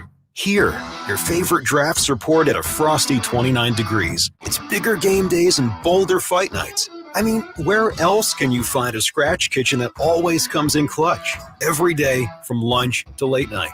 Only at Twin Peaks, the #1 sports bar. The countdown to Miss Twin Peaks 2024 is on. Head over to MissTwinPeaks2024.com to learn about the contest and cast your 5 votes for your favorite Twin Peaks girl. This segment is brought to you by Aztec Solar. Skip the sales pitch. Calculate your solar savings at yourpowersavings.com. At Lowe's, save big every day when you buy in bulk. Save 10% on your choice of any 3 or more A.O. Smith water heaters. Plus, get an extra 5% off every day on eligible purchases when you use your Lowe's business credit card. Get low prices on the materials you need today because Lowe's knows pros. Selection varies by location. While supplies last, discount taken at time of purchase. See sales associate for details. 5% off or subject to credit approval. Exclusions and terms apply. See store at lowes.com/credit for details. U.S. only. eBay Motors is here for the ride. Go ahead, feel your engine. Admire that perfectly installed exhaust. Your vehicle's moving along this freeway like it was made from fresh installs and a whole lot of love. With eBay Motors, you get over 122 million parts to keep it running.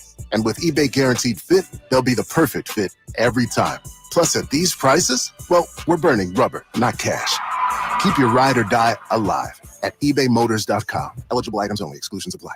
You never know what you might hear when listening to a Sacramento Kings game. Out of Keegan, going for another triple. Man, is he feeling it. Keegan, can he do it? Yes, there's number 11, Keegan Murray. Keegan steps back. He just knocked down his 12th three-pointer, a Kings franchise record. He's got 45 points. Never miss a moment of Sacramento Kings basketball with Sactown Sports and the Sactown Sports app.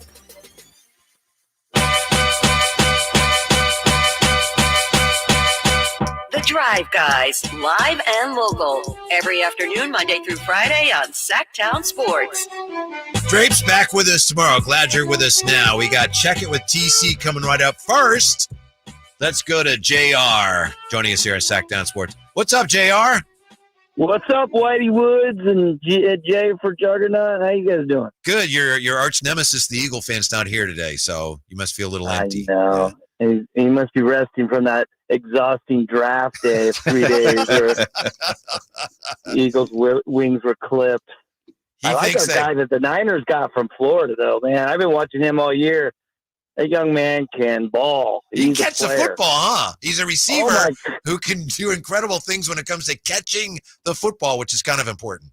I think he has stickum on his hands like that old Raider. What was our guy? Freddie Blitnikoff? Yeah, I think he just has a bunch of Gator stickum on there, and I mean, he's not like a great wide receiver from Sonoma State or anything, but he's up there. Right, he's pretty good. Yeah, yeah, pretty good. So, yeah, pretty good. Hey, the G-Man. I know G stands for God. I'll tell you right now, the guy is just legendary. Kings fans, if you don't know already, you just you got to realize the history he brings, the knowledge he brings. I mean, he's the only one that can put Jerry Reynolds in the corner and speak first because of his history here. And you can tell JR I said that. You guys ever hear him do NASCAR? Yes. He's phenomenal. Yes. Dig him. Yeah. Yeah, he's like you were saying, we could listen to I always thought I listen to him, two ants fighting. We do a great job commenting and giving us the insight. And then he always does his meals on the road. I don't know if you guys see on the social media stuff. Yeah. He'll do, and I have eaten at a few places that he has suggested in some places and did not disappoint. Nice. Yeah, and of course his incline stuff. I'll do that. He'll mention places up there. But Keegan, the comments about Keegan made me very happy because I do think, as a Kings fan, I want him around for a long time. I just love him. Didn't play the greatest against New Orleans. I thought actually he might have been, the one piece that if he would have had a big game, we were moving on.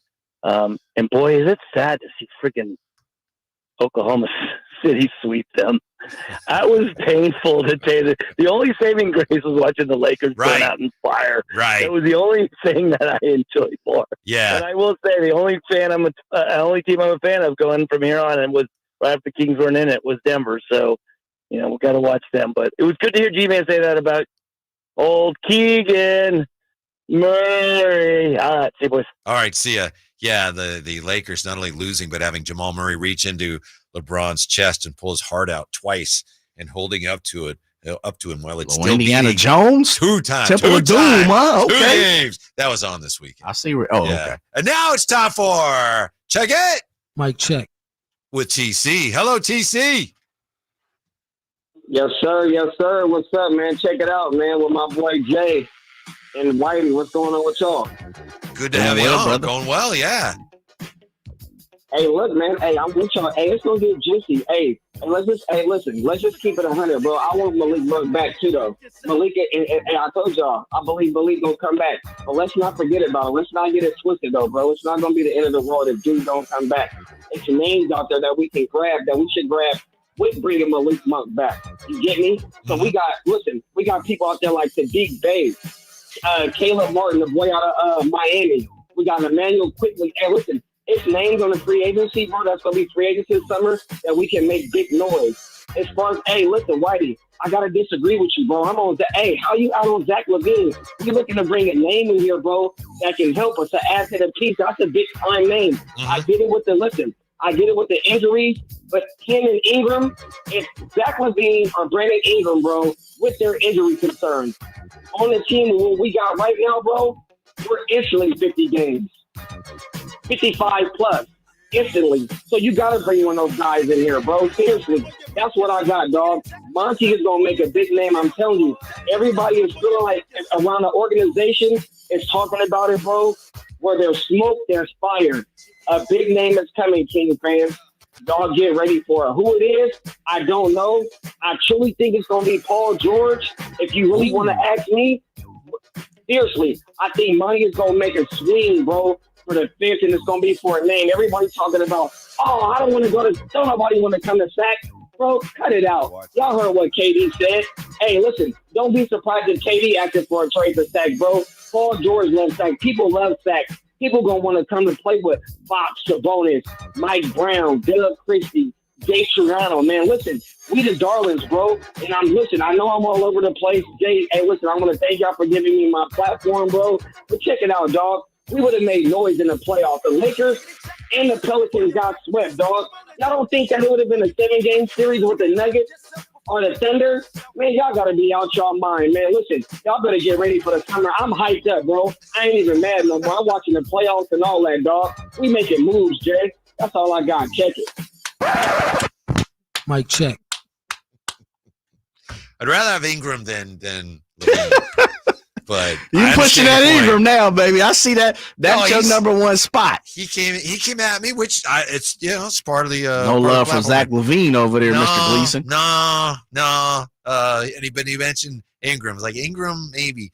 I want some front court help. I don't want a ball dominant guard when I've got him playing with De'Aaron Fox. But we agree that we need to upgrade. I like Zach LaVine. Is this fair, Jay? Maybe it's not. Zach LaVine's one of those guys that I just notice, there's been some games, especially with the Bulls when he first got there. It's like, my goodness, his teams don't win. Now, maybe it's not fair to say, well, that's all on him, but his Minnesota moved on from him. Nobody. Minnesota let him, and the Bulls now don't want him. Can't stay healthy. That concerns me. Yeah, I really truly think I don't think Zach LaVine's attitude nor his, being a teammate. No, I don't think. I'm not saying he's none of that. Guy. Yeah, I'm not saying that at all. So, what are you trying? You're just saying he's not a winner. He's not capable of winning. If I'm saying anything as far as that goes, I wouldn't suggest. If I was going to say something about a guy's character, I would say it. And typically, I wouldn't say it. I just don't know that. I think some of his numbers he puts up are, I know it's kind of cliche, we throw around empty calories sometimes. He puts up numbers, but are they numbers that help me win? And I've seen him have some really big games, but his teams don't win. And the Bulls are ready to move on, and they've had him a while, and they paid him a ton of money. Yeah, but I think they're ready to rebuild. They look like they're getting ready. They're closer to rebuilding than pushing forward at this point. And that's saying a lot when the East is, you got about 3-4 teams that's really battling. Yeah. The rest of the East is kind of in the middle and trying to figure out, like we saw with the Pacers. The Pacers made a move in the form of, we have our guy Tyrese, we like Miles Turner, we got Ben Mathurin, we have some talent, and we need maybe that third or second piece to go with our star. And I think that's where the Pascal Siakam trade comes in. And then you shoot the dice and see where to roll. But you can believe next year, with a few more, stat patters, a few more pieces for the Pacers, they'll be talking winning the East, making it to the Eastern Conference Championship. That's where, when you make a Pascal Siakam trade the way they did and sign him, they believe they're 2 years probably away from competing for a finals championship, and so with that being said, I think the Bulls see the writing on the wall. Ball has been hurt 2 years in a row. They got some guys that, don't seem to fit. Looks like DeMar probably is on a one-way train outside of town on the L, so to say, in Chicago. I just think that the Bulls are getting ready to reload and go younger, and I think Zach LaVine just doesn't fit the mold in the fact of the money situation. I understand the Minnesota thing. Minnesota was in shambles when Zach LaVine was up there, though. So I think the next telltale. He was only there, 3 years. 3 years, yeah. I think the next move for Zach LaVine is going to tell me what you kind of see. And so I think the next team that gets him, if he can accomplish, first of all, being healthy, and if he can accomplish some success in the postseason and having some, good victory, solid wins, then I'll believe this. I believe what you kind of speaking. I just think he hasn't had the right fit yet. Maybe that could be true. Like I said, I've seen him have some incredible games. The other thing that I'm not crazy about with Zach LaVine is this, and this is not his fault in any way, shape, or form. He is 6'5", and I know he's played, positions now are not as clearly defined. He's basically a shooting guard. Yeah, he's you could say you could say, well, you get a 3, but if I get a 2, I still have my same forwards, and I want to address that. I think I need to address that. If I want to be a contender in the West, I need to upgrade my front court. If I get Zach LaVine, fine, but I still need to upgrade my front court, in my opinion. Totally agree. That doesn't mean that you can't upgrade it with someone else that's not a star, but I'm with you. I think the 4 spot, the 2 spot, and, I'm knocking on wood. I'm hoping Malik comes back. Now somebody throws 6 figures, in the millions. I'm not sure, but I think the 4 and the 2 is what we need to be looking at, in some form of fashion. With you. Yeah. Some form of fashion. All right. Thank you for being with us. Thank you for the calls and the participation today. Really appreciate it. When we come back, as promised, take a look at how the small market stars are taking over in the NBA, and how does Malik not win sixth man, but Monty gets a vote for executive of the year? How does that happen? Next to the Drive Guys on Sactown Sports. I'm Tiffany, founder of Harlem Pilates. When I couldn't find Pilates in my neighborhood, I started a studio from my studio apartment. Chase Inc. helped me grow from 1 Pilates studio to 3. Because when you start small, you're going to need some big help. With the Chase Inc. Business Cash Card, you can earn up to 5% cash back on business essentials, so your business can go from here to possible. Chase for business. Make more of what's yours. Real business owner compensated for their participation. Cards issued by J.P. Morgan Chase Bank, N.A. member FDIC, subject to credit approval. Terms apply. Power Business Technology is proud to be 100% independent, locally owned, and managed Toshiba copier dealer. Local ownership cuts out the red tape, allowing ourselves to never be too busy to personally answer the call when our clients need us. Recognized for excellence in service execution, training, and customer service, we're proud to be named a 2022 Toshiba ProMasters Elite Dealer. Contact us today for all of your business printing needs at 844-POWER-BZ. That's 844-769-3729, or visit us at PowerCopier.com. Do you hear that? That's your air conditioner working overtime this summer. But it's not just the temperature that's rising, so is your electric bill. Stop paying sky-high rates for your electricity with a solar electric system from Aztec Solar. Finally, you can calculate your monthly savings when you go solar without sitting through a 2-hour in-home sales pitch. Visit yourpowersavings.com and Aztec Solar will text you how much you'll save each month by going solar. Since 1980, Aztec Solar has helped thousands of homeowners with solar pool heating, solar electricity, and backup energy storage. Going solar is like getting an extra paycheck every month. How much will your paycheck be? Find out at yourpowersavings.com. Yourpowersavings.com.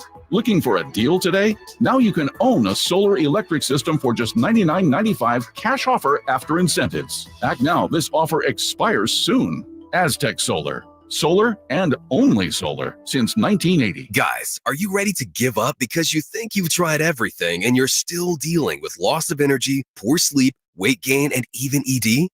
Revive Men's Health Sacramento has local medical providers that offer low T and ED treatments customized to each patient's unique physical makeup. By working with a specialized compounding lab, personalized treatments are guaranteed, even when generic pills and supplements haven't worked. It all starts with your free comprehensive exam and consultation. Availability is limited. Book today, and for this month only, Revive offers qualified patients a free 1-month supply of personalized ED medication, plus a free ED treatment producing immediate results. The experts at Revive Men's Health Sacramento will work to provide the right treatment for you so you can show up as the best you in all aspects of your life. Call 916-365-4566. That's 916-365-4566. Or send them a private message at revivemenshealth.com. Elevate your golf game at Timber Creek Golf Course in Roseville. Just named to the prestigious Golfer's Choice 2024 Top 25 Public Golf Courses in all of California by Golf Pass. Timber Creek offers an unparalleled experience. Our revamped practice facility features a grass driving range, expanded putting greens, and a chipping area complete with sand traps. Whether you're a pro or just starting your golf journey, Timber Creek is the place to be. Visit us and discover why we're the talk of Sacramento and beyond. Unwind and tee off at Timber Creek Golf Course. The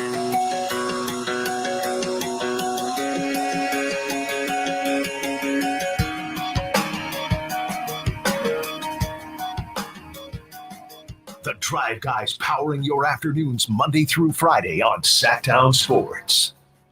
Earlier, we talked to Gary Gerald about an hour ago, the G-Man, and if you missed that, you care to hear it, you can check it out at sactownsports.com. But one of the things that was obvious is he's very, very disappointed that Malik Monk did not win Sixth Man of the Year. Obviously, all Kings fans disappointed, but the G-Man very disappointed, Jay, that Malik did not win Sixth Man of the Year. The G-Man got a little fired up there. How is it that? Well, the answer here is because different people are voting, but isn't it strange? Let me ask it that way. Isn't it strange that Malik Monk does not win Sixth Man of the Year, but Monty McNair ends up getting 5 points, including a first place vote in the NBA Executive of the Year voting? I mean, good for Monty, but nah. And I'll tell you why. I mean, whoa! Yeah, because Malik literally was was on the precipice. He was a couple of points away. And closest race ever, I think you told us, right? Yes. And from what we know, there were a few people who did not vote for Malik at all. Didn't have him in the top 3. Yeah, technically. So that's awful. Yeah, and that's wrong. The few couple points could have been from some Sacramento or local California media guys who voted for Monty, and you know this. It's one guy, one person vote. Got you. So yeah, it could have been a friend. The voting here was by other executives. There you go. Could have been a friend. Chris Watkins had a great theory on this. Heard him on with Alan Stiles. He said, well, Monty used to work with Houston? No, the guy. Well, it was Daryl Morey, Mm-hmm. and he says Daryl Morey probably voted for Monty. Mm-hmm. Yeah, so that's a nice thing. But yeah, so it was Brad Stevens first, then Presti, Connolly in Minnesota, Leon Rose, Nico Harrison, Raphael Stone, Houston, Weltman, Orlando, Calvin Booth, Denver, Joe Cronin, Portland, and then Monty McNair. So he got 5 points. So good for him. Yeah, doesn't surprise me. He won it last year. As he should have. He made some great moves last year, not so much this year as far as because he didn't make moves. Yeah. Well, yeah, and the few that he did, they just didn't work. Yeah, I mean, that was on the fringe. I don't think, maybe Chris Duarte, they expected a little more. Sasha, I don't know what they really expected from Sasha. Coming in here, getting acclimated, first year in the States. The injuries derailed some of that, but even in the beginning, and I know Monty's not the coach. He's not putting players in. I don't know what they really expected from Sasha, to be honest. I think they expected that by the end of the year, they'd have a rotation piece that they knew could give you a boost on offense. Because he plays well off the ball, and when he started getting, we all know this. I'm repeating things we've all said before. When he started getting comfortable and he got hurt, remember early in the year, he was almost shooting the ball before he caught it. He was in such a rush to shoot the ball. Almost before. It's like he barely even touched his hand, and he got that figured out. His percentage for the year was pretty solid, but the inconsistency of minutes and the inconsistency of his play and his health just meant that the year, for the most part, was a wash. Yeah. And I'll never forget that game against the Pelicans, the Kings' final game of the year. And then, they're trying to come back. The game is tilted in the other direction. And so Sasha was in the game because they're looking for somebody to make some shots. And he's on the left wing, and De'Aaron comes down the floor. De'Aaron has the ball at the point, and he looks and he sees Sasha there, and he's open. And De'Aaron just says, nope, and just takes the ball to the basket and forces it. I think he ended up getting a shot block. It just showed me that just the whole thing, he hadn't earned his teammates' trust. They didn't know him. He didn't know them. So the whole year was basically a wash. That's tough. It's tough to swallow, man. And I'm not, and of course we're not saying that completely true, but from your opinion, that's tough to swallow, to look at someone that they probably thought, as you said, was going to be a rotational piece, high caliber, assistance to what this offense was. But in many forms and fashions, this season for the Sacramento Kings has left us guessing. Yeah. Like we're really guessing. And, with Sasha, because he signed a 2-year deal, right? At least. Two with an option. I have to look that up real quick, but I haven't given up on him yet. Okay, I was getting ready to say, and that was going to be kind of my spin question was, with these questions, the Malik Monk question, which we don't have any handle over, it really comes down to what Malik wants to do. Keon Ellis, and I asked the G-Man, does he think Keon Ellis can be a starter at the 2 guard here in this NBA league? And, G-Man's like, of course, the G-Man is, one of the nicest people you would ever meet. Mm-hmm. He knows a lot more. He's with these guys. He watches it. I like Keon. I really believe in Keon. I love Keon. Yeah, I know you do. I know you do. That's your guy. I would like to see Keon, and maybe this is a question, and this is what I was going to ask. Can you see Sasha as your 7th guy, meaning it's not your 6th man, but can he work his way up to your 7th guy? And with Keon, do you see any way Keon comes into the season next year as your 2 guard, starting 2 guard? I think he has a shot, and it depends if his offense, comes around, Absolutely. which we saw signs of. Here's the thing about Keon, to me, that's incredible, and to his credit, even though it's the business side of it, you have a guy now that is an asset. when you're talking deals, and you'd love to keep him, and he had a good year for you. But the point is, there was a guy that was a two-way player that you didn't even know if he had a future in the NBA. And now he's an asset for you and somebody who has some value if you do come to, a point where you're going to make a big trade. And that says volumes for how hard he has worked. Here's the deal on Sasha. This year he made $6.3 million. Next year, second year, the 3-year deal, 6.6. And then a club option for the third year. Yeah, so 6.9, and then he's unrestricted. So 2 with a club option. Yeah. Do you see him as your 7th? Like, he's not your 6th man. He doesn't operate in that form. But can you see him as your 7th guy off the bench? How about this? I would never say this on the radio, but I said last year on the radio that I thought by the end of the year he was going to be starting instead of Harrison Barnes. I was just getting ready to say, how about this? And you did say that.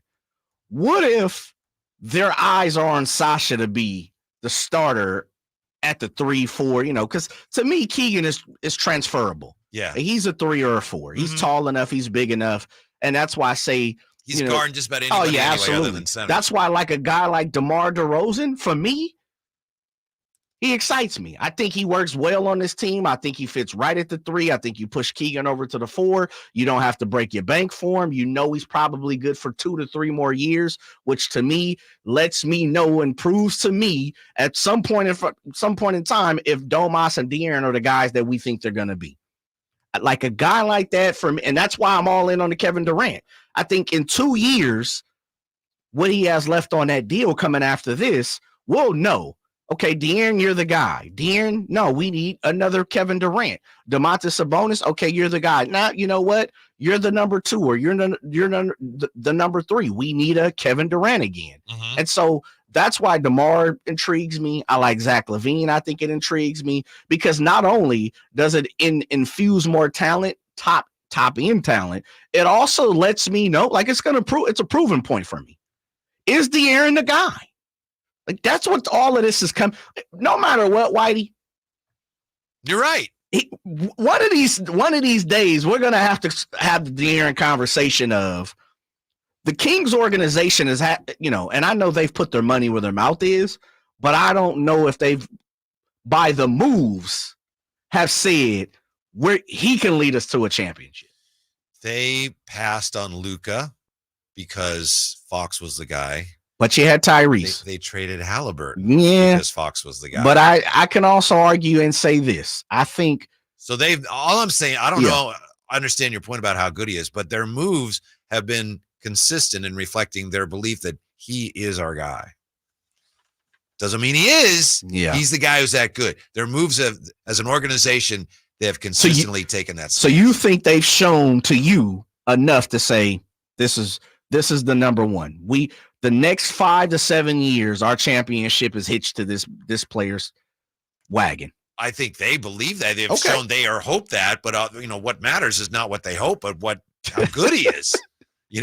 By the way, how about this? This was Hollinger wrote this. Oh, who? He says, what somebody call him Boringer. Yeah, come on, man. Boringer, no con man.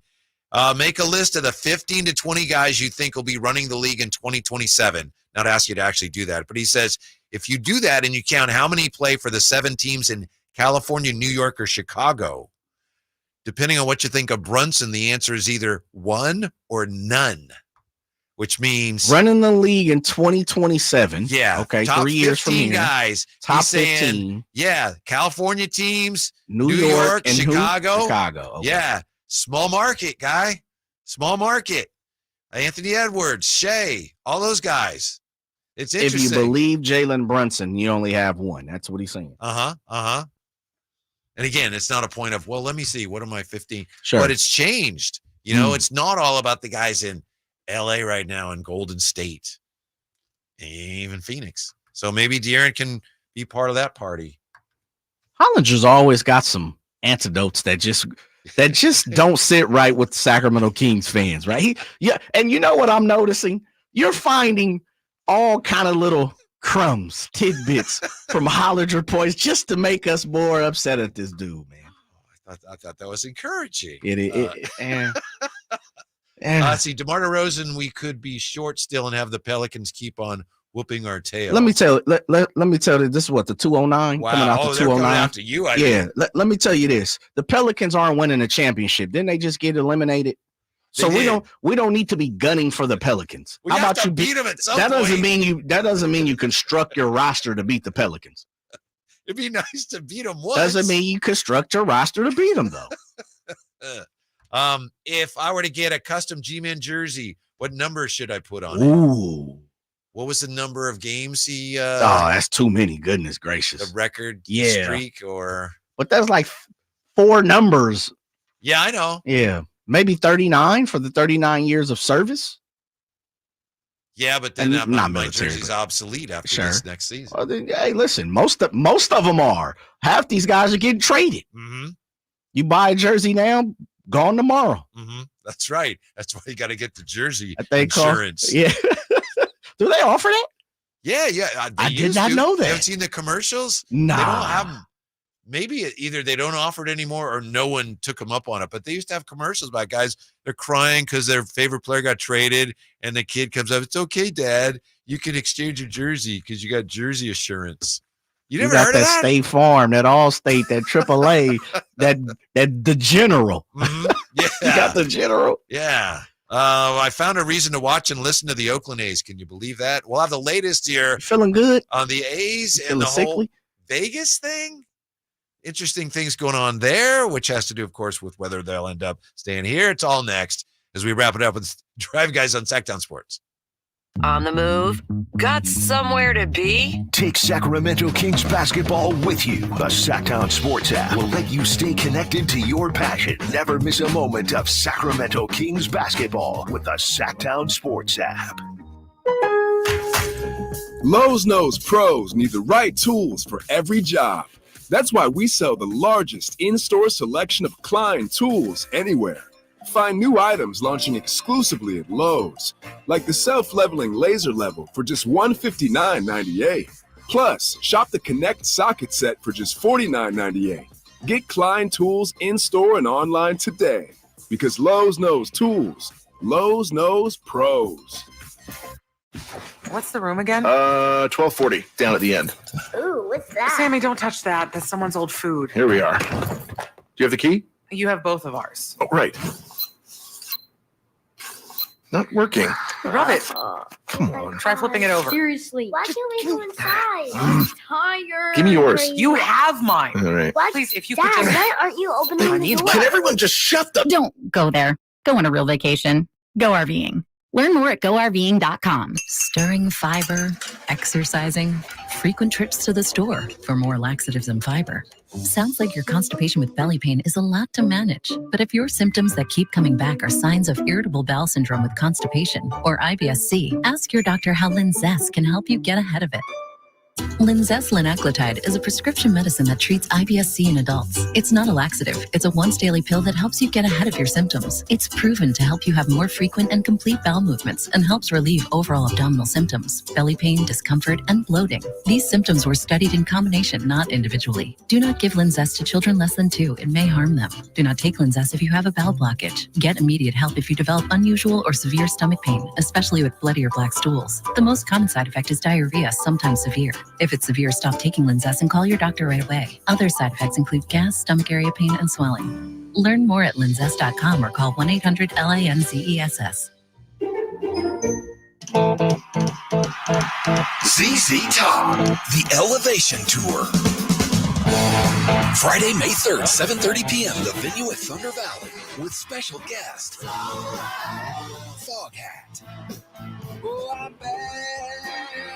ZZ Top, playing all their classic hits. The venue at Thunder Valley. For tickets, visit ThunderValleyResort.com. Whitey here, reminding you that not all gas grills are created equal. Bring out all the delicious flavors in your grilled meats with the amazing Napoleon Prestige and Prestige Pro line of outdoor cookers. My Napoleon Stainless Steel Pro Series gas grill has turned me into a grilling pro with features other grills cannot match. They're built different, built better, built to last. made with premium stainless steel that boasts quality and a lifetime warranty. I may never want to cook indoors again. Napoleon grills and accessories are now available at your nearby Amy's, Ace Hardware in Sacramento, and now El Dorado. The Arnold Law Firm has seen how an injury can turn anyone's life upside down. Whether it's a slip and fall, a car accident, or any other kind of injury. For almost 50 years, the Arnold Law Firm has been here to help you through the entire process to protect you and your family. If you are ever injured or in an accident, call the Arnold Law Firm. The Arnold Law Firm, providing real justice for you since 1975. Call 916-777-7777. That's 916-777-7777.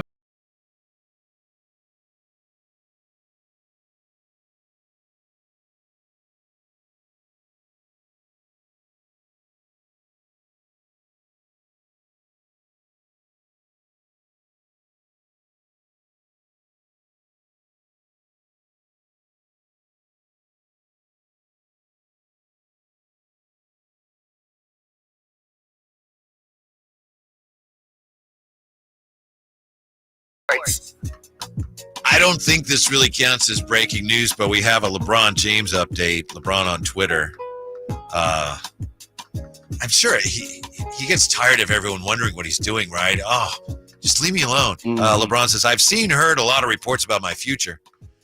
I said it last night. I'll say it again. I do not know yet, as I'm only thinking about spending time with my family and friends. When I know after speaking with the fam, my counsel as well as my representation about it, then you guys will know. Until then, love. And then just a little crown emoji. Yeah. What does that mean, man? We know you're playing. I know. Remember last year? What are we talking here? I don't know. I might retire. Remember that last year? It's because you got your ass kicked. And Coach Malone was like, oh, yeah, he's going to retire. I love that Coach Malone called him out for that. Yeah, you ain't going nowhere. You're not passing up this $51 million you about to make, brother. Right. Stop lying to yourself. Right. Or just don't say anything. Yeah. Yeah. We're going to be okay. We can wait. We don't need you to tell us. I'll let you know. We'll wait it out. I just saw on one of the monitors up here, Lakers to target Trae Young. That will work.